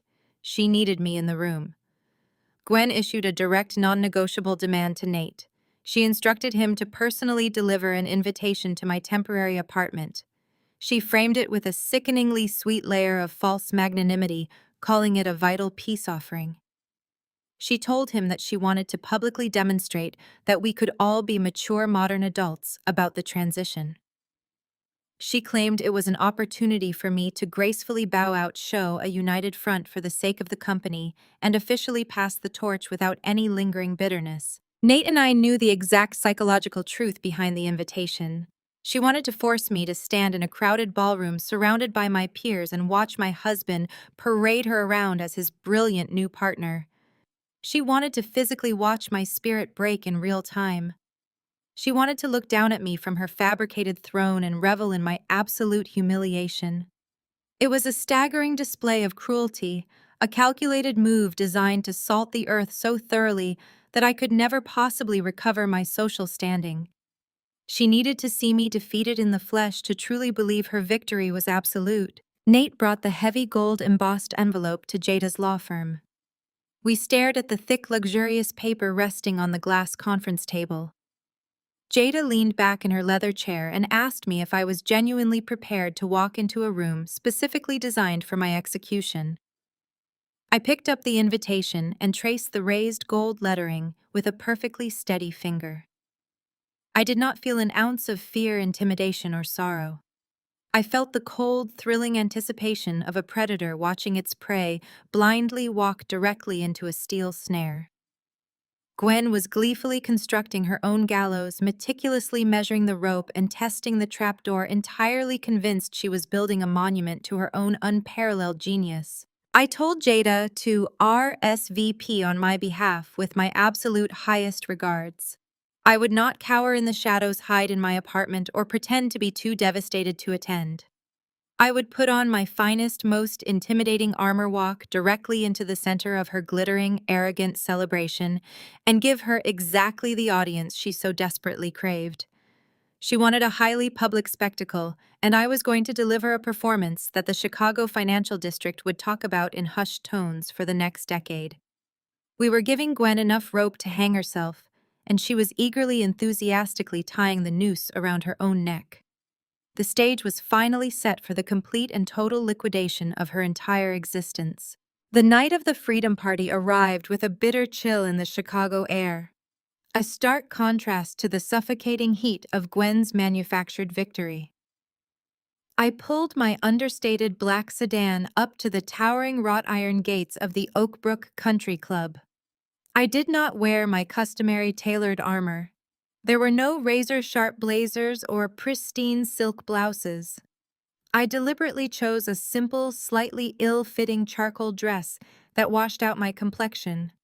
I styled my hair flat, applied minimal makeup to emphasize the exhausted circles beneath my eyes, and hunched my shoulders forward. I physically shrank my entire presence, transforming the formidable corporate executive into a hollow, tragic ghost of a discarded wife. I handed my keys to the uniformed valet with a trembling hand, keeping my eyes fixed firmly on the paved driveway as I walked slowly toward the grand entrance. The sheer scale of the event was a grotesque monument to her crippling narcissism. The grand ballroom was transformed into a blinding sea of white and gold. Crystal chandeliers the size of small vehicles cast a harsh, glittering light over hundreds of Chicago's most elite socialites and financial executives. Towering centerpieces of rare white orchids choked the long dining tables, and a massive 50-piece symphony orchestra played a triumphant waltz in the corner. It was a lavish display funded entirely by my husband's corporate accounts.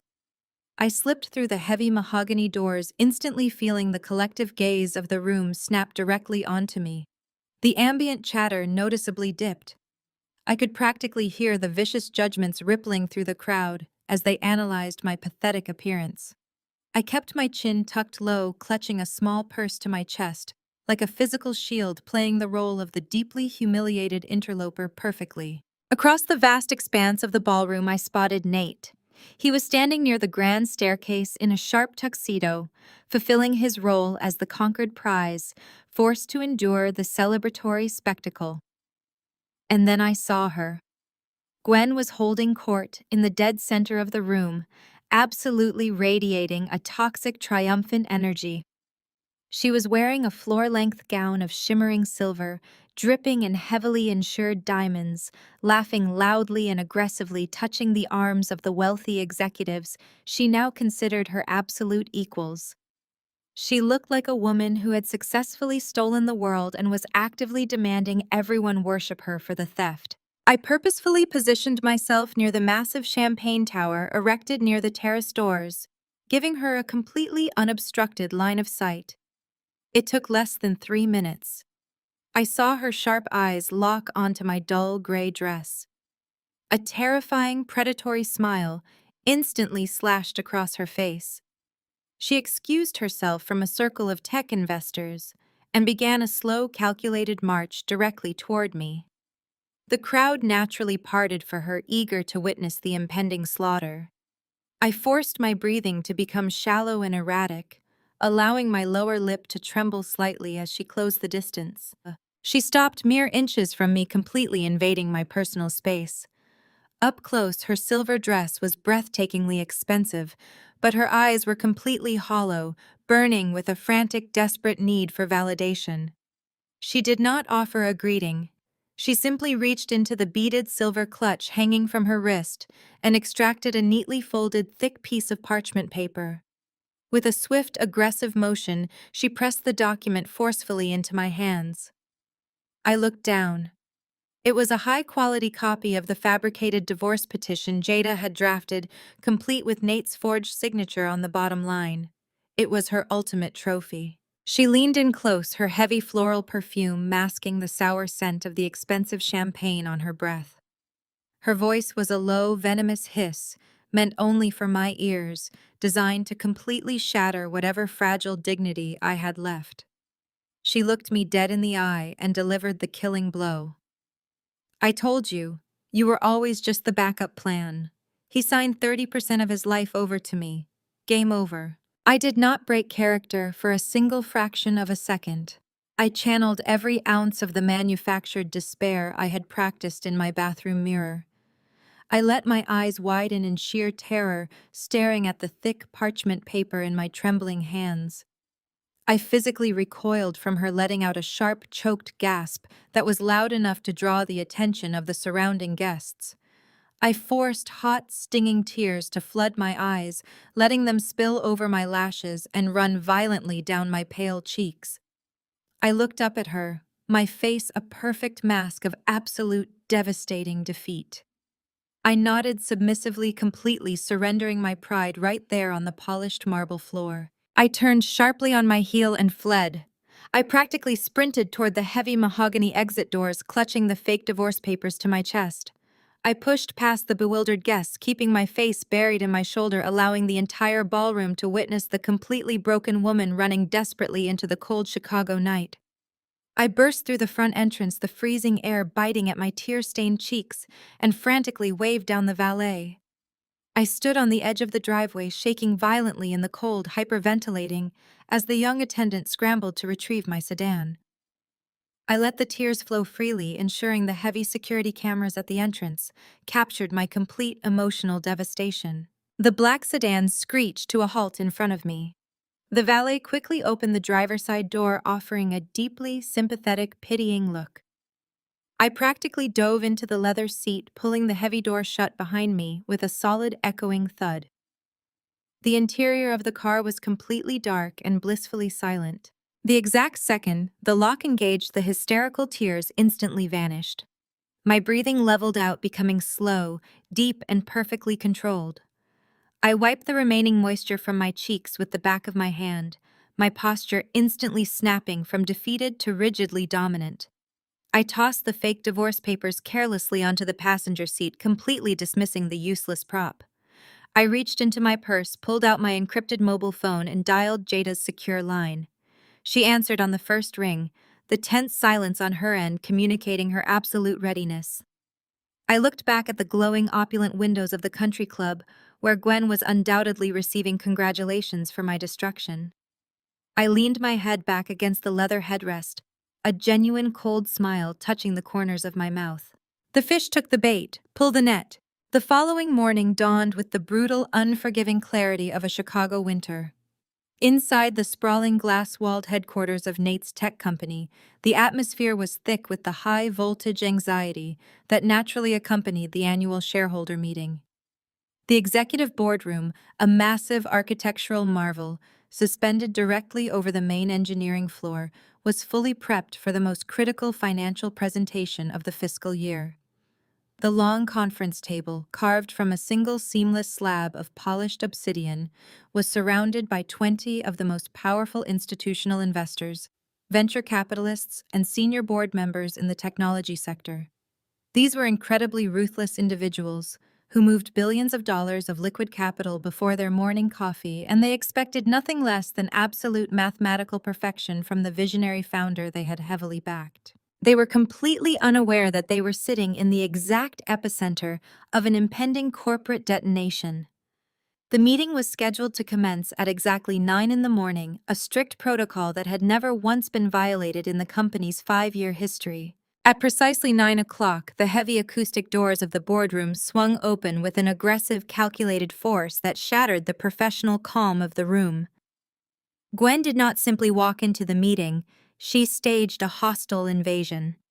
She arrived dripping in ostentatious designer labels, actively weaponizing her newly acquired, entirely fabricated wealth. She wore a tailored crimson-red power suit that screamed for immediate attention, paired with a massive diamond tennis bracelet that aggressively caught the harsh fluorescent lights of the boardroom. In her right hand, she gripped a sleek, custom leather briefcase, undoubtedly holding the heavily forged 30% equity transfer documents she firmly believed were her golden ticket to the absolute top of the corporate ladder.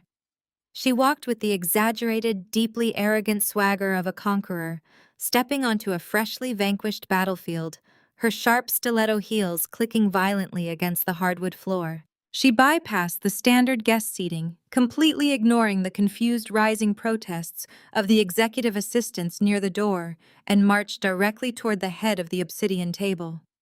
Without waiting for an invitation or even acknowledging the bewildered stares of the senior board members, she aggressively pulled out the high-backed leather chair situated directly at Nate's right hand. That specific chair was historically and strictly reserved for the chief financial officer. It was my chair. She sat down smoothly, crossed her legs, placed her expensive briefcase squarely on the polished table, and swept her gaze across the room with a cold, triumphant smirk. The sudden aggressive intrusion sent a visible physical shockwave through the highly disciplined room. The low professional hum of pre-meeting financial chatter instantly evaporated abruptly, replaced by a dense, profoundly uncomfortable silence.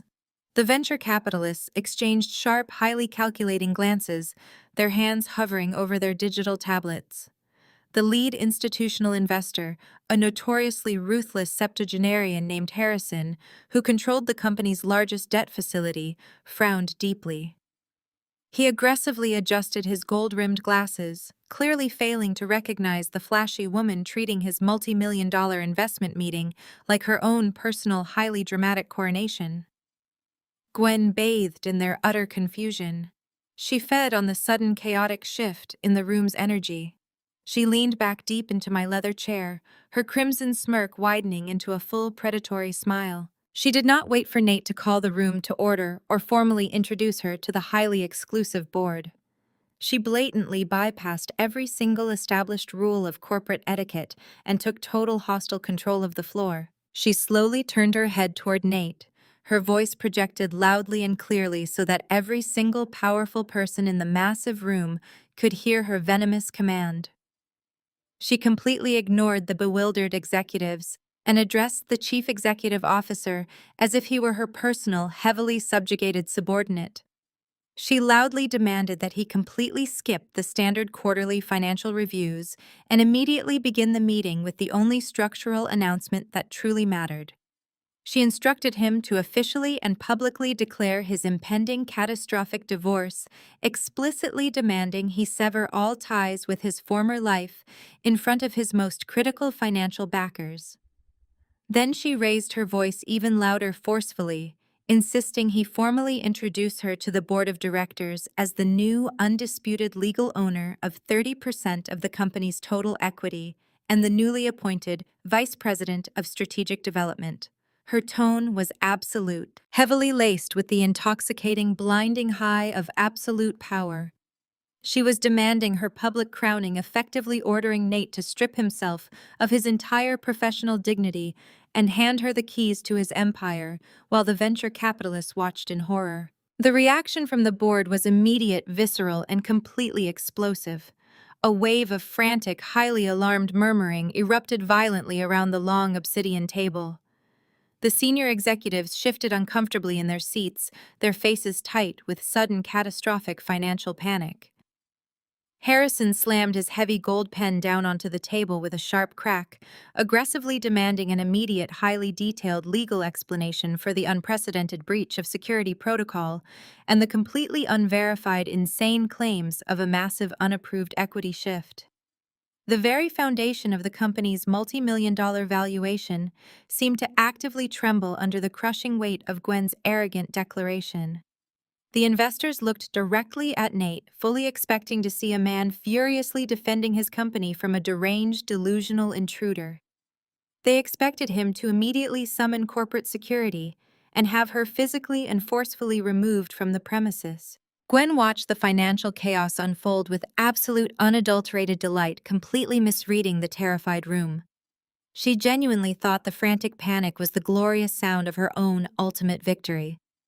She turned back to Nate, her eyes burning with impatient, greedy expectation, waiting eagerly for him to bow his head and deliver the final, highly humiliating surrender. She expected him to instantly adopt the exact same broken, defeated posture he had shown her in the penthouse when he signed the forged documents. Instead, the terrified, paralyzed hostage she had meticulously tortured for a month was completely gone. Nate sat perfectly still at the head of the table, his posture rigidly straight, his expression an impenetrable mask of pure, absolute calm. The frantic, terrified energy of the panicked executives and Gwen's venomous, highly illegal demands simply washed over him without leaving a single mark. He did not look at the angry board members. He did not look at the forged documents resting inside her leather briefcase. He turned his head slowly and locked his eyes directly with Gwen. The utter terrifying lack of fear in his steady gaze caused her arrogant, victorious smile to falter for the very first time since she entered the room. The heavy silence that suddenly fell over him was so powerful and commanding that it instantly quieted the entire erupting room. He slowly pushed his heavy chair back from the obsidian table and stood up to his full height, projecting an aura of cold, lethal authority. He casually buttoned his tailored suit jacket, looked down at the woman who had arrogantly tried to destroy his life and delivered a completely level sentence that froze the blood in her veins. "I think we should wait for our primary owner to arrive." The timing of his sentence perfectly synchronized with the heavy brass handles of the boardroom doors turning from the outside. The massive mahogany panels did not just open. They were forcefully pushed apart, slamming against the acoustic wall buffers with a resonating boom that shattered whatever fragile tension remained in the room. I stepped over the threshold, completely discarding the pathetic, wrinkled charcoal dress I had worn like a shroud at the country club. I was encased in a razor-sharp, bespoke midnight blue power suit, tailored with exacting precision to project absolute, uncompromising lethality. My hair was pulled back into a severe, sleek twist, and my posture was rigid with the cold, predatory confidence of an apex predator entering a highly confined cage. I was not alone. Jada flanked my right side, carrying a heavy steel briefcase, her expression a flawless mask of pure legal violence. Behind us, marching in perfect, intimidating synchronization, was a team of 4 elite forensic auditors dressed in identical dark suits. Each auditor carried thick, heavily redacted financial dossiers containing the absolute destruction of Gwen's short-lived empire. We moved as a single, devastating unit, marching directly toward the center of the obsidian table. Gwen leaped to her feet so violently that her heavy leather chair scraped backward aggressively against the polished floorboards. The triumphant, arrogant smirk was instantly ripped from her face, completely replaced by a grotesque contortion of sheer, unadulterated rage. Her eyes darted wildly from my immaculate suit to Jada's imposing steel briefcase, utterly unable to process the profound physical transformation of the woman she genuinely believed she had thoroughly broken just 12 hours prior. The blood rushed heavily to her cheeks, clashing violently with her ostentatious crimson power suit. She slammed both of her hands flat onto the polished table, leaning forward with a visceral, animalistic snarl. She completely abandoned all pretense of corporate professionalism, screaming at the absolute top of her lungs. She demanded that Nate immediately summon the armed building security. She frantically pointed a shaking diamond-encrusted finger directly at my chest, ordering the stunned executive assistants by the door to forcibly drag the hysterical soon-to-be ex-wife out of the highly confidential shareholder meeting. She desperately tried to assert her entirely fabricated authority, shouting that I was a massive security risk and a pathetic emotional liability who had absolutely no legal right to step foot on the executive floor. The seasoned investors and elite board members watched the erupting chaos in absolute terrified silence, completely paralyzed by the sheer ferocity of the domestic dispute, violently spilling into their multi-million-dollar financial review. But neither Nate nor I even blinked at her frantic screaming. I simply stopped walking, positioning myself directly opposite Gwen, across the massive expanse of the obsidian table. I looked at her with the cold, detached clinical interest of a scientist observing a deeply flawed, rapidly dying specimen. Jada did not wait for Gwen to draw another frantic breath.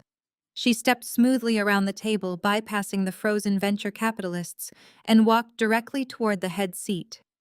With a sharp, practiced flick of her wrist, Jada unlatched the heavy steel briefcase and extracted a massive stack of thick, legally binding, heavily notarized documents. She raised her arm and slammed the dense stack violently onto the polished glass surface of the table. The sharp, explosive crack of the heavy paper hitting the glass instantly silenced Gwen's hysterical screaming. Jada turned her body to squarely face the terrified board of directors, projecting her voice with the absolute uncompromising clarity of a federal prosecutor delivering a final, inescapable verdict. She announced to the entire room that Claire was absolutely not an uninvited guest, a hysterical spouse, or a corporate security threat. She stated with lethal precision that through a massive, highly aggressive leveraged buyout, completely finalized at exactly 8 o'clock this morning, Claire was now the sole undisputed and outright owner of the company's primary debt holder and its newly restructured parent entity. The authoritative words hung heavily in the freezing boardroom air, completely fundamentally rewriting the entire corporate hierarchy in a single devastating sentence. Harrison, the notoriously ruthless lead institutional investor, practically tore the documents from the table. His eyes rapidly scanned the embossed federal seals, the undeniable bank routing numbers, and the ironclad transfer of total executive power. The confused murmuring among the executives instantly mutated into a wave of profound, absolute shock. They quickly realized that the woman standing before them was not a discarded domestic partner. She was a ruthless financial titan who had just successfully executed the most aggressive, flawlessly concealed corporate takeover they had ever witnessed in their entire extensive careers. The power dynamics in the massive room violently inverted in the span of a heartbeat. The board members instinctively and physically recoiled from Gwen, suddenly viewing her not as a powerful new vice president, but as a severe, highly toxic liability caught squarely in the crosshairs of the new, undisputed absolute owner. I stood perfectly still and watched the exact moment the devastating reality finally pierced through Gwen's blinding, narcissistic arrogance. Her eyes dropped slowly from Jada's uncompromising face to the official federal stamps glowing on the buyout documents. The vibrant color rapidly drained from her skin, leaving her looking completely ashen hollow and deeply sickly. Her jaw trembled slightly as her frantic, racing mind desperately tried to assemble the jagged pieces of the elaborate puzzle. The highly public meltdown at the restaurant, the pathetic sobbing performance at the country club, the agonizingly slow submission of my husband. It was all a meticulously constructed, beautifully orchestrated illusion. She realized with crushing certainty that she had not been hunting a helpless, naive victim. She had been relentlessly lured step by blind step directly into a massive, inescapable financial slaughterhouse. The $2 million extortion payment, the fabricated equity transfer documents she so proudly signed, the extravagant freedom party she charged to the corporate accounts. Every single arrogant move she made had been carefully monitored, anticipated, and aggressively weaponized against her. She was absolutely not the brilliant architect of a flawless corporate heist. She was simply a deeply arrogant, highly predictable pawn who had blindly walked directly onto a chessboard entirely controlled by a ruthless grandmaster. She looked up slowly, meeting my cold, unwavering gaze across the table, and finally understood the lethal gravity of her mistake. I did not come to the executive boardroom to fight her for the affection of my husband. I came to financially, legally, and permanently execute her. I did not give her a single second to recover from the initial shock. I stepped past her frozen form, my heels echoing sharply on the hardwood floor, and took my rightful place at the absolute head of the obsidian table. Jada smoothly extracted a sleek, highly encrypted tablet from her steel briefcase and plugged it directly into the central mainframe console. The massive high-definition presentation screens mounted on the back wall instantly descended from the ceiling, glowing with a cold, clinical light. The entire board of directors turned their heavy leather chairs in perfect unison, their eyes glued to the glowing displays. The oppressive silence in the boardroom was absolute, broken only by the faint, steady hum of the server towers below. I placed my hands flat on the cool glass of the table and leaned forward, commanding the undivided attention of every billionaire and venture capitalist in the room. I looked directly at Gwen, her face still an ashen mask of pure horror, and began the systematic, highly public dismantling of her entire existence. I tapped the tablet screen, and a complex, highly detailed web of corporate ownership structures materialized behind me. The lines connected various offshore accounts holding firms and venture capital streams. I started with her most powerful weapon, the stolen intellectual property she had ruthlessly leveraged to terrorize my husband. I explained to the captivated board that Gwen had threatened to sell our proprietary source code to our most aggressive industry competitor. She fully believed this rival firm was hungry enough to ignore the severe legal risks and buy the stolen technology on the black market. I tapped the screen again, and the corporate logo of that exact rival company appeared, followed immediately by a thick red line tracing its entire equity structure back to a single heavily fortified Delaware shell company. I announced clearly that I had used my own private generational wealth to quietly establish that shell company 2 months ago. I aggressively bought out the rival firm's distressed debt and initiated a hostile, entirely legal takeover while they were financially vulnerable. I was the sole outright owner of the very company Gwen planned to use for her treason. Her ultimate blackmail material was completely useless because she was unwittingly threatening to sell our stolen property directly back to me. A collective stunned gasp rippled across the polished table as the seasoned investors fully grasped the sheer scale of the ambush. But I was not even remotely finished. I shifted my focus to the expensive leather briefcase sitting directly in front of Gwen, the one containing her prized 30% equity transfer. I projected a high-resolution scan of the exact document she had so proudly and arrogantly signed in the penthouse.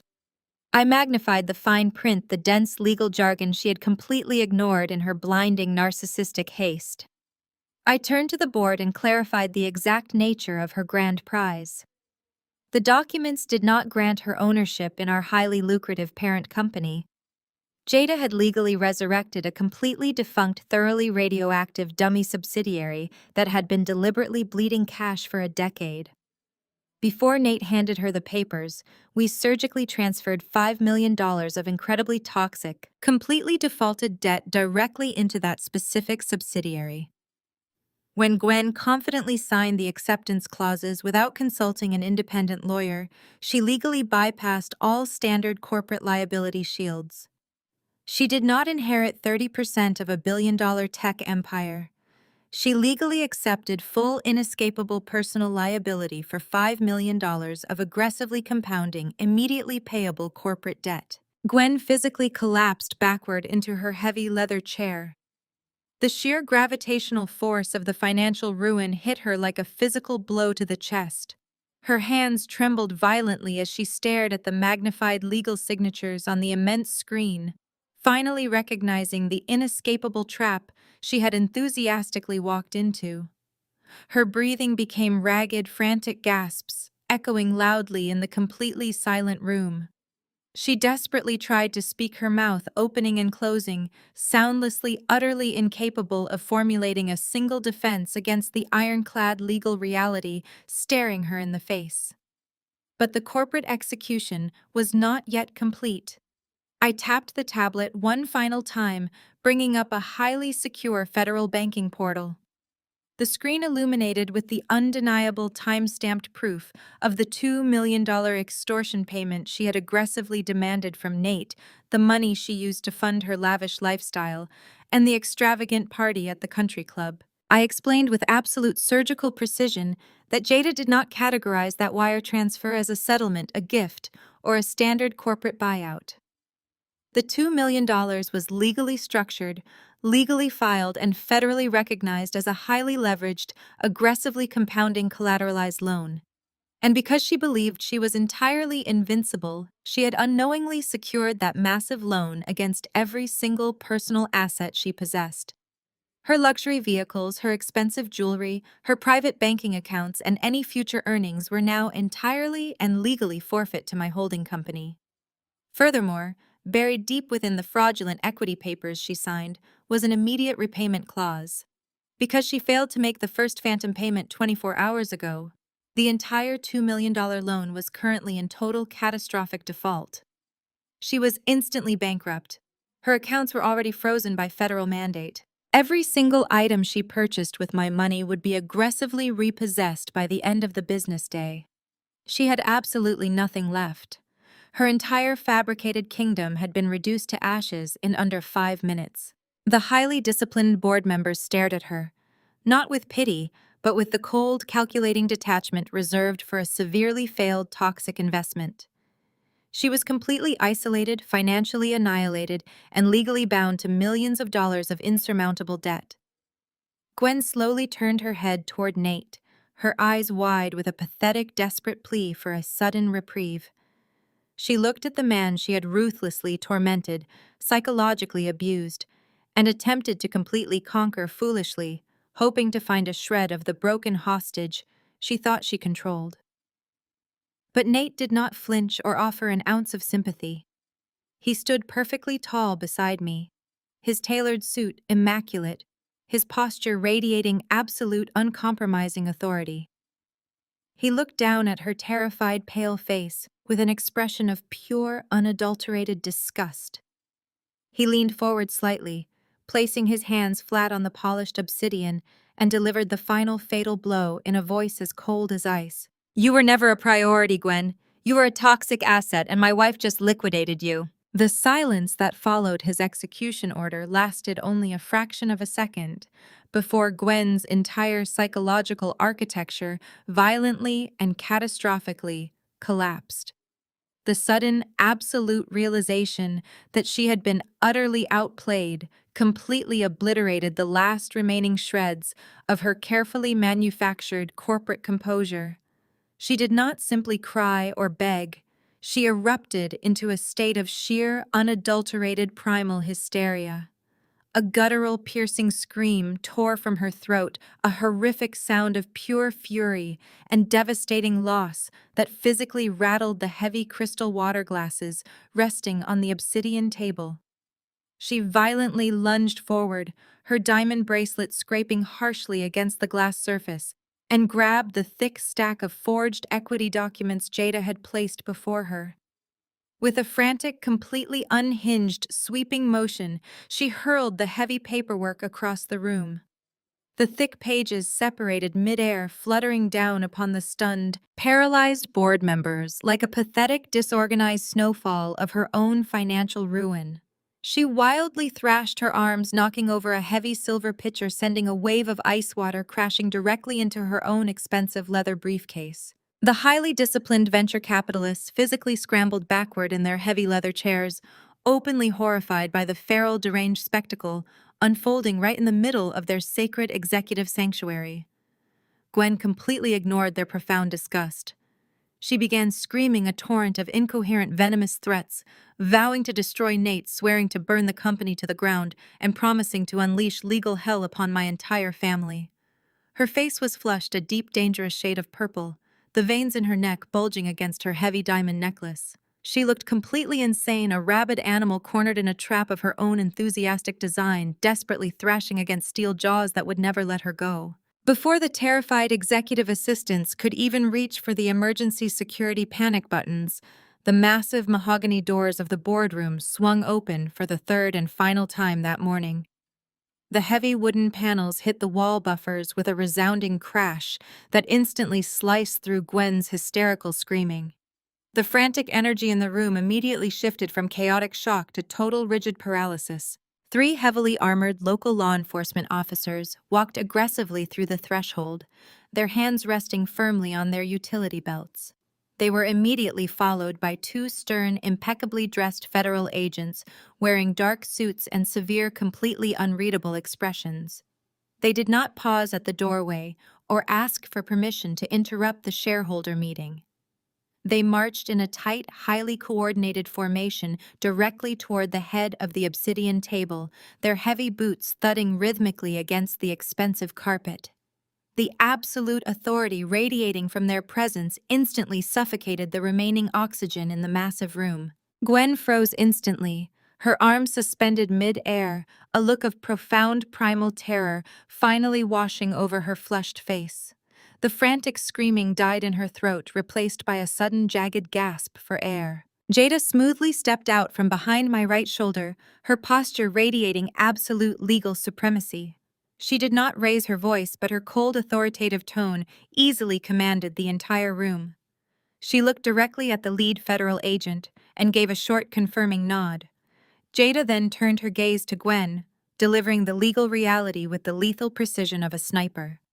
She explained clearly to the completely silent room that for the past 30 days, every single threatening email Gwen sent, every heavily encrypted text message she drafted, and every single digital footprint she left while attempting to extort my husband had been meticulously intercepted, cataloged, and forensically verified.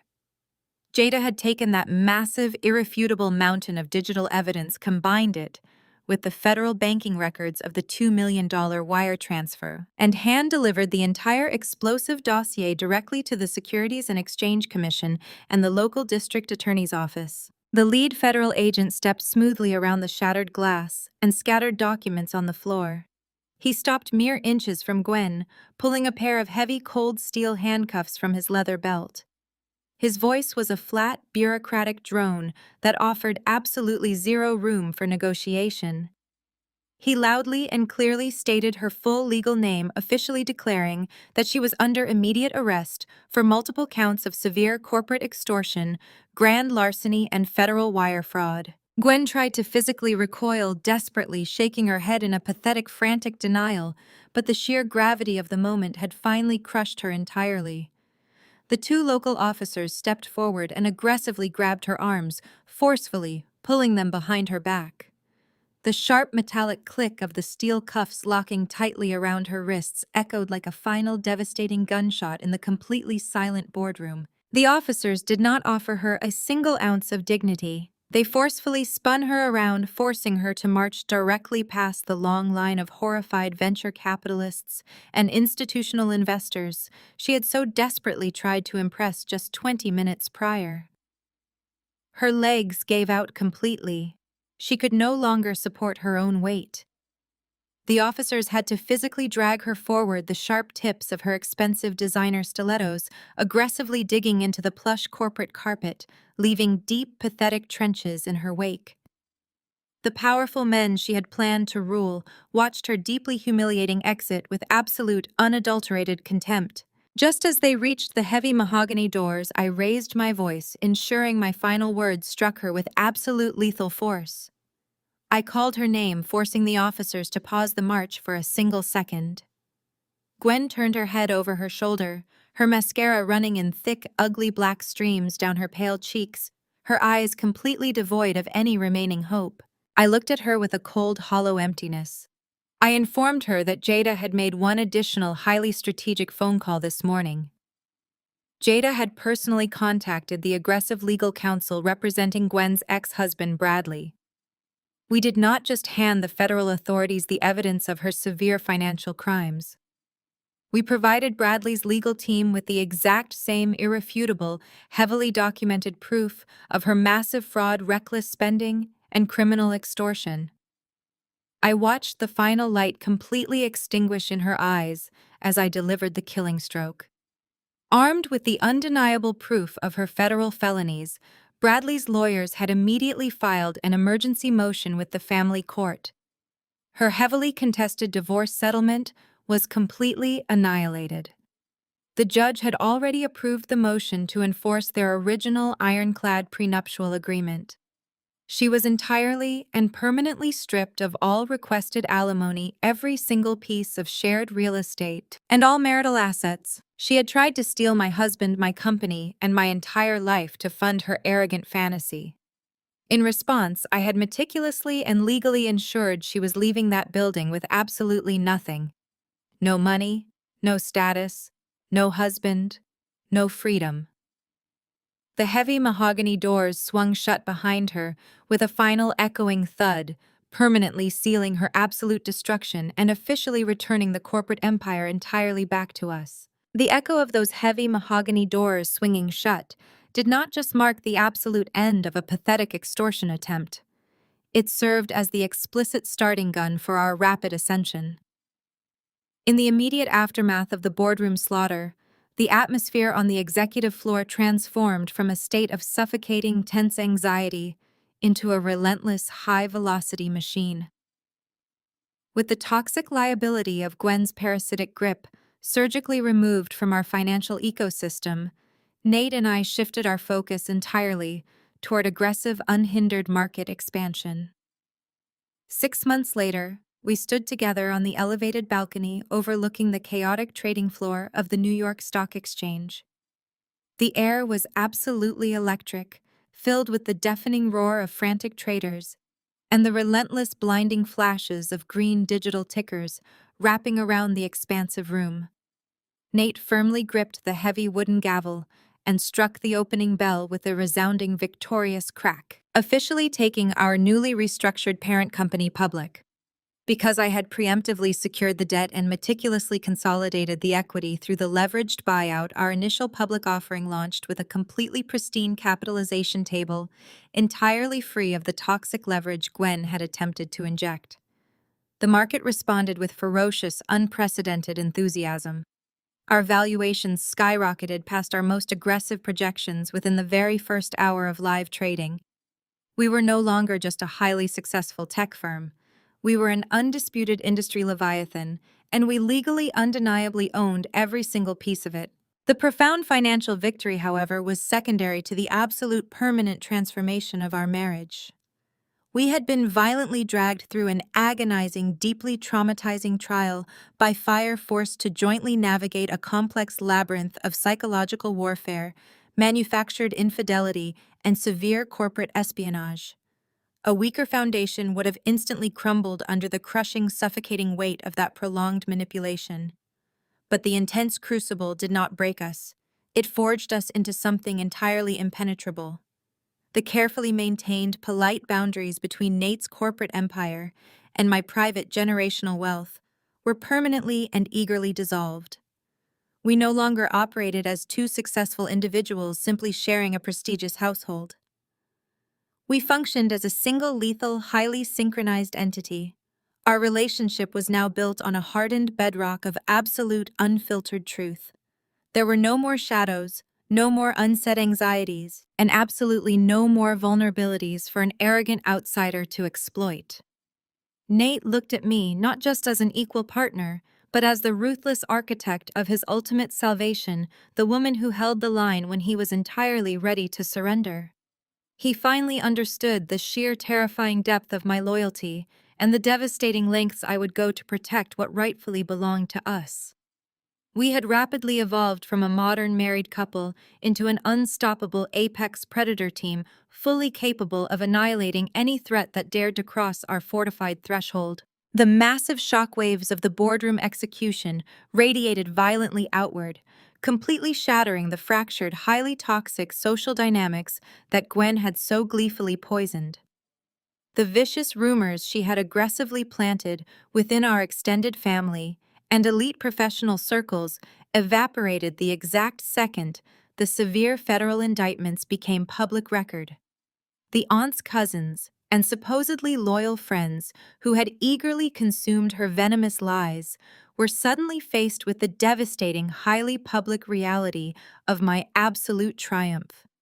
They realized with profound, crushing embarrassment that they had actively backed a convicted delusional felon while openly doubting the very woman who actually controlled the entire chessboard.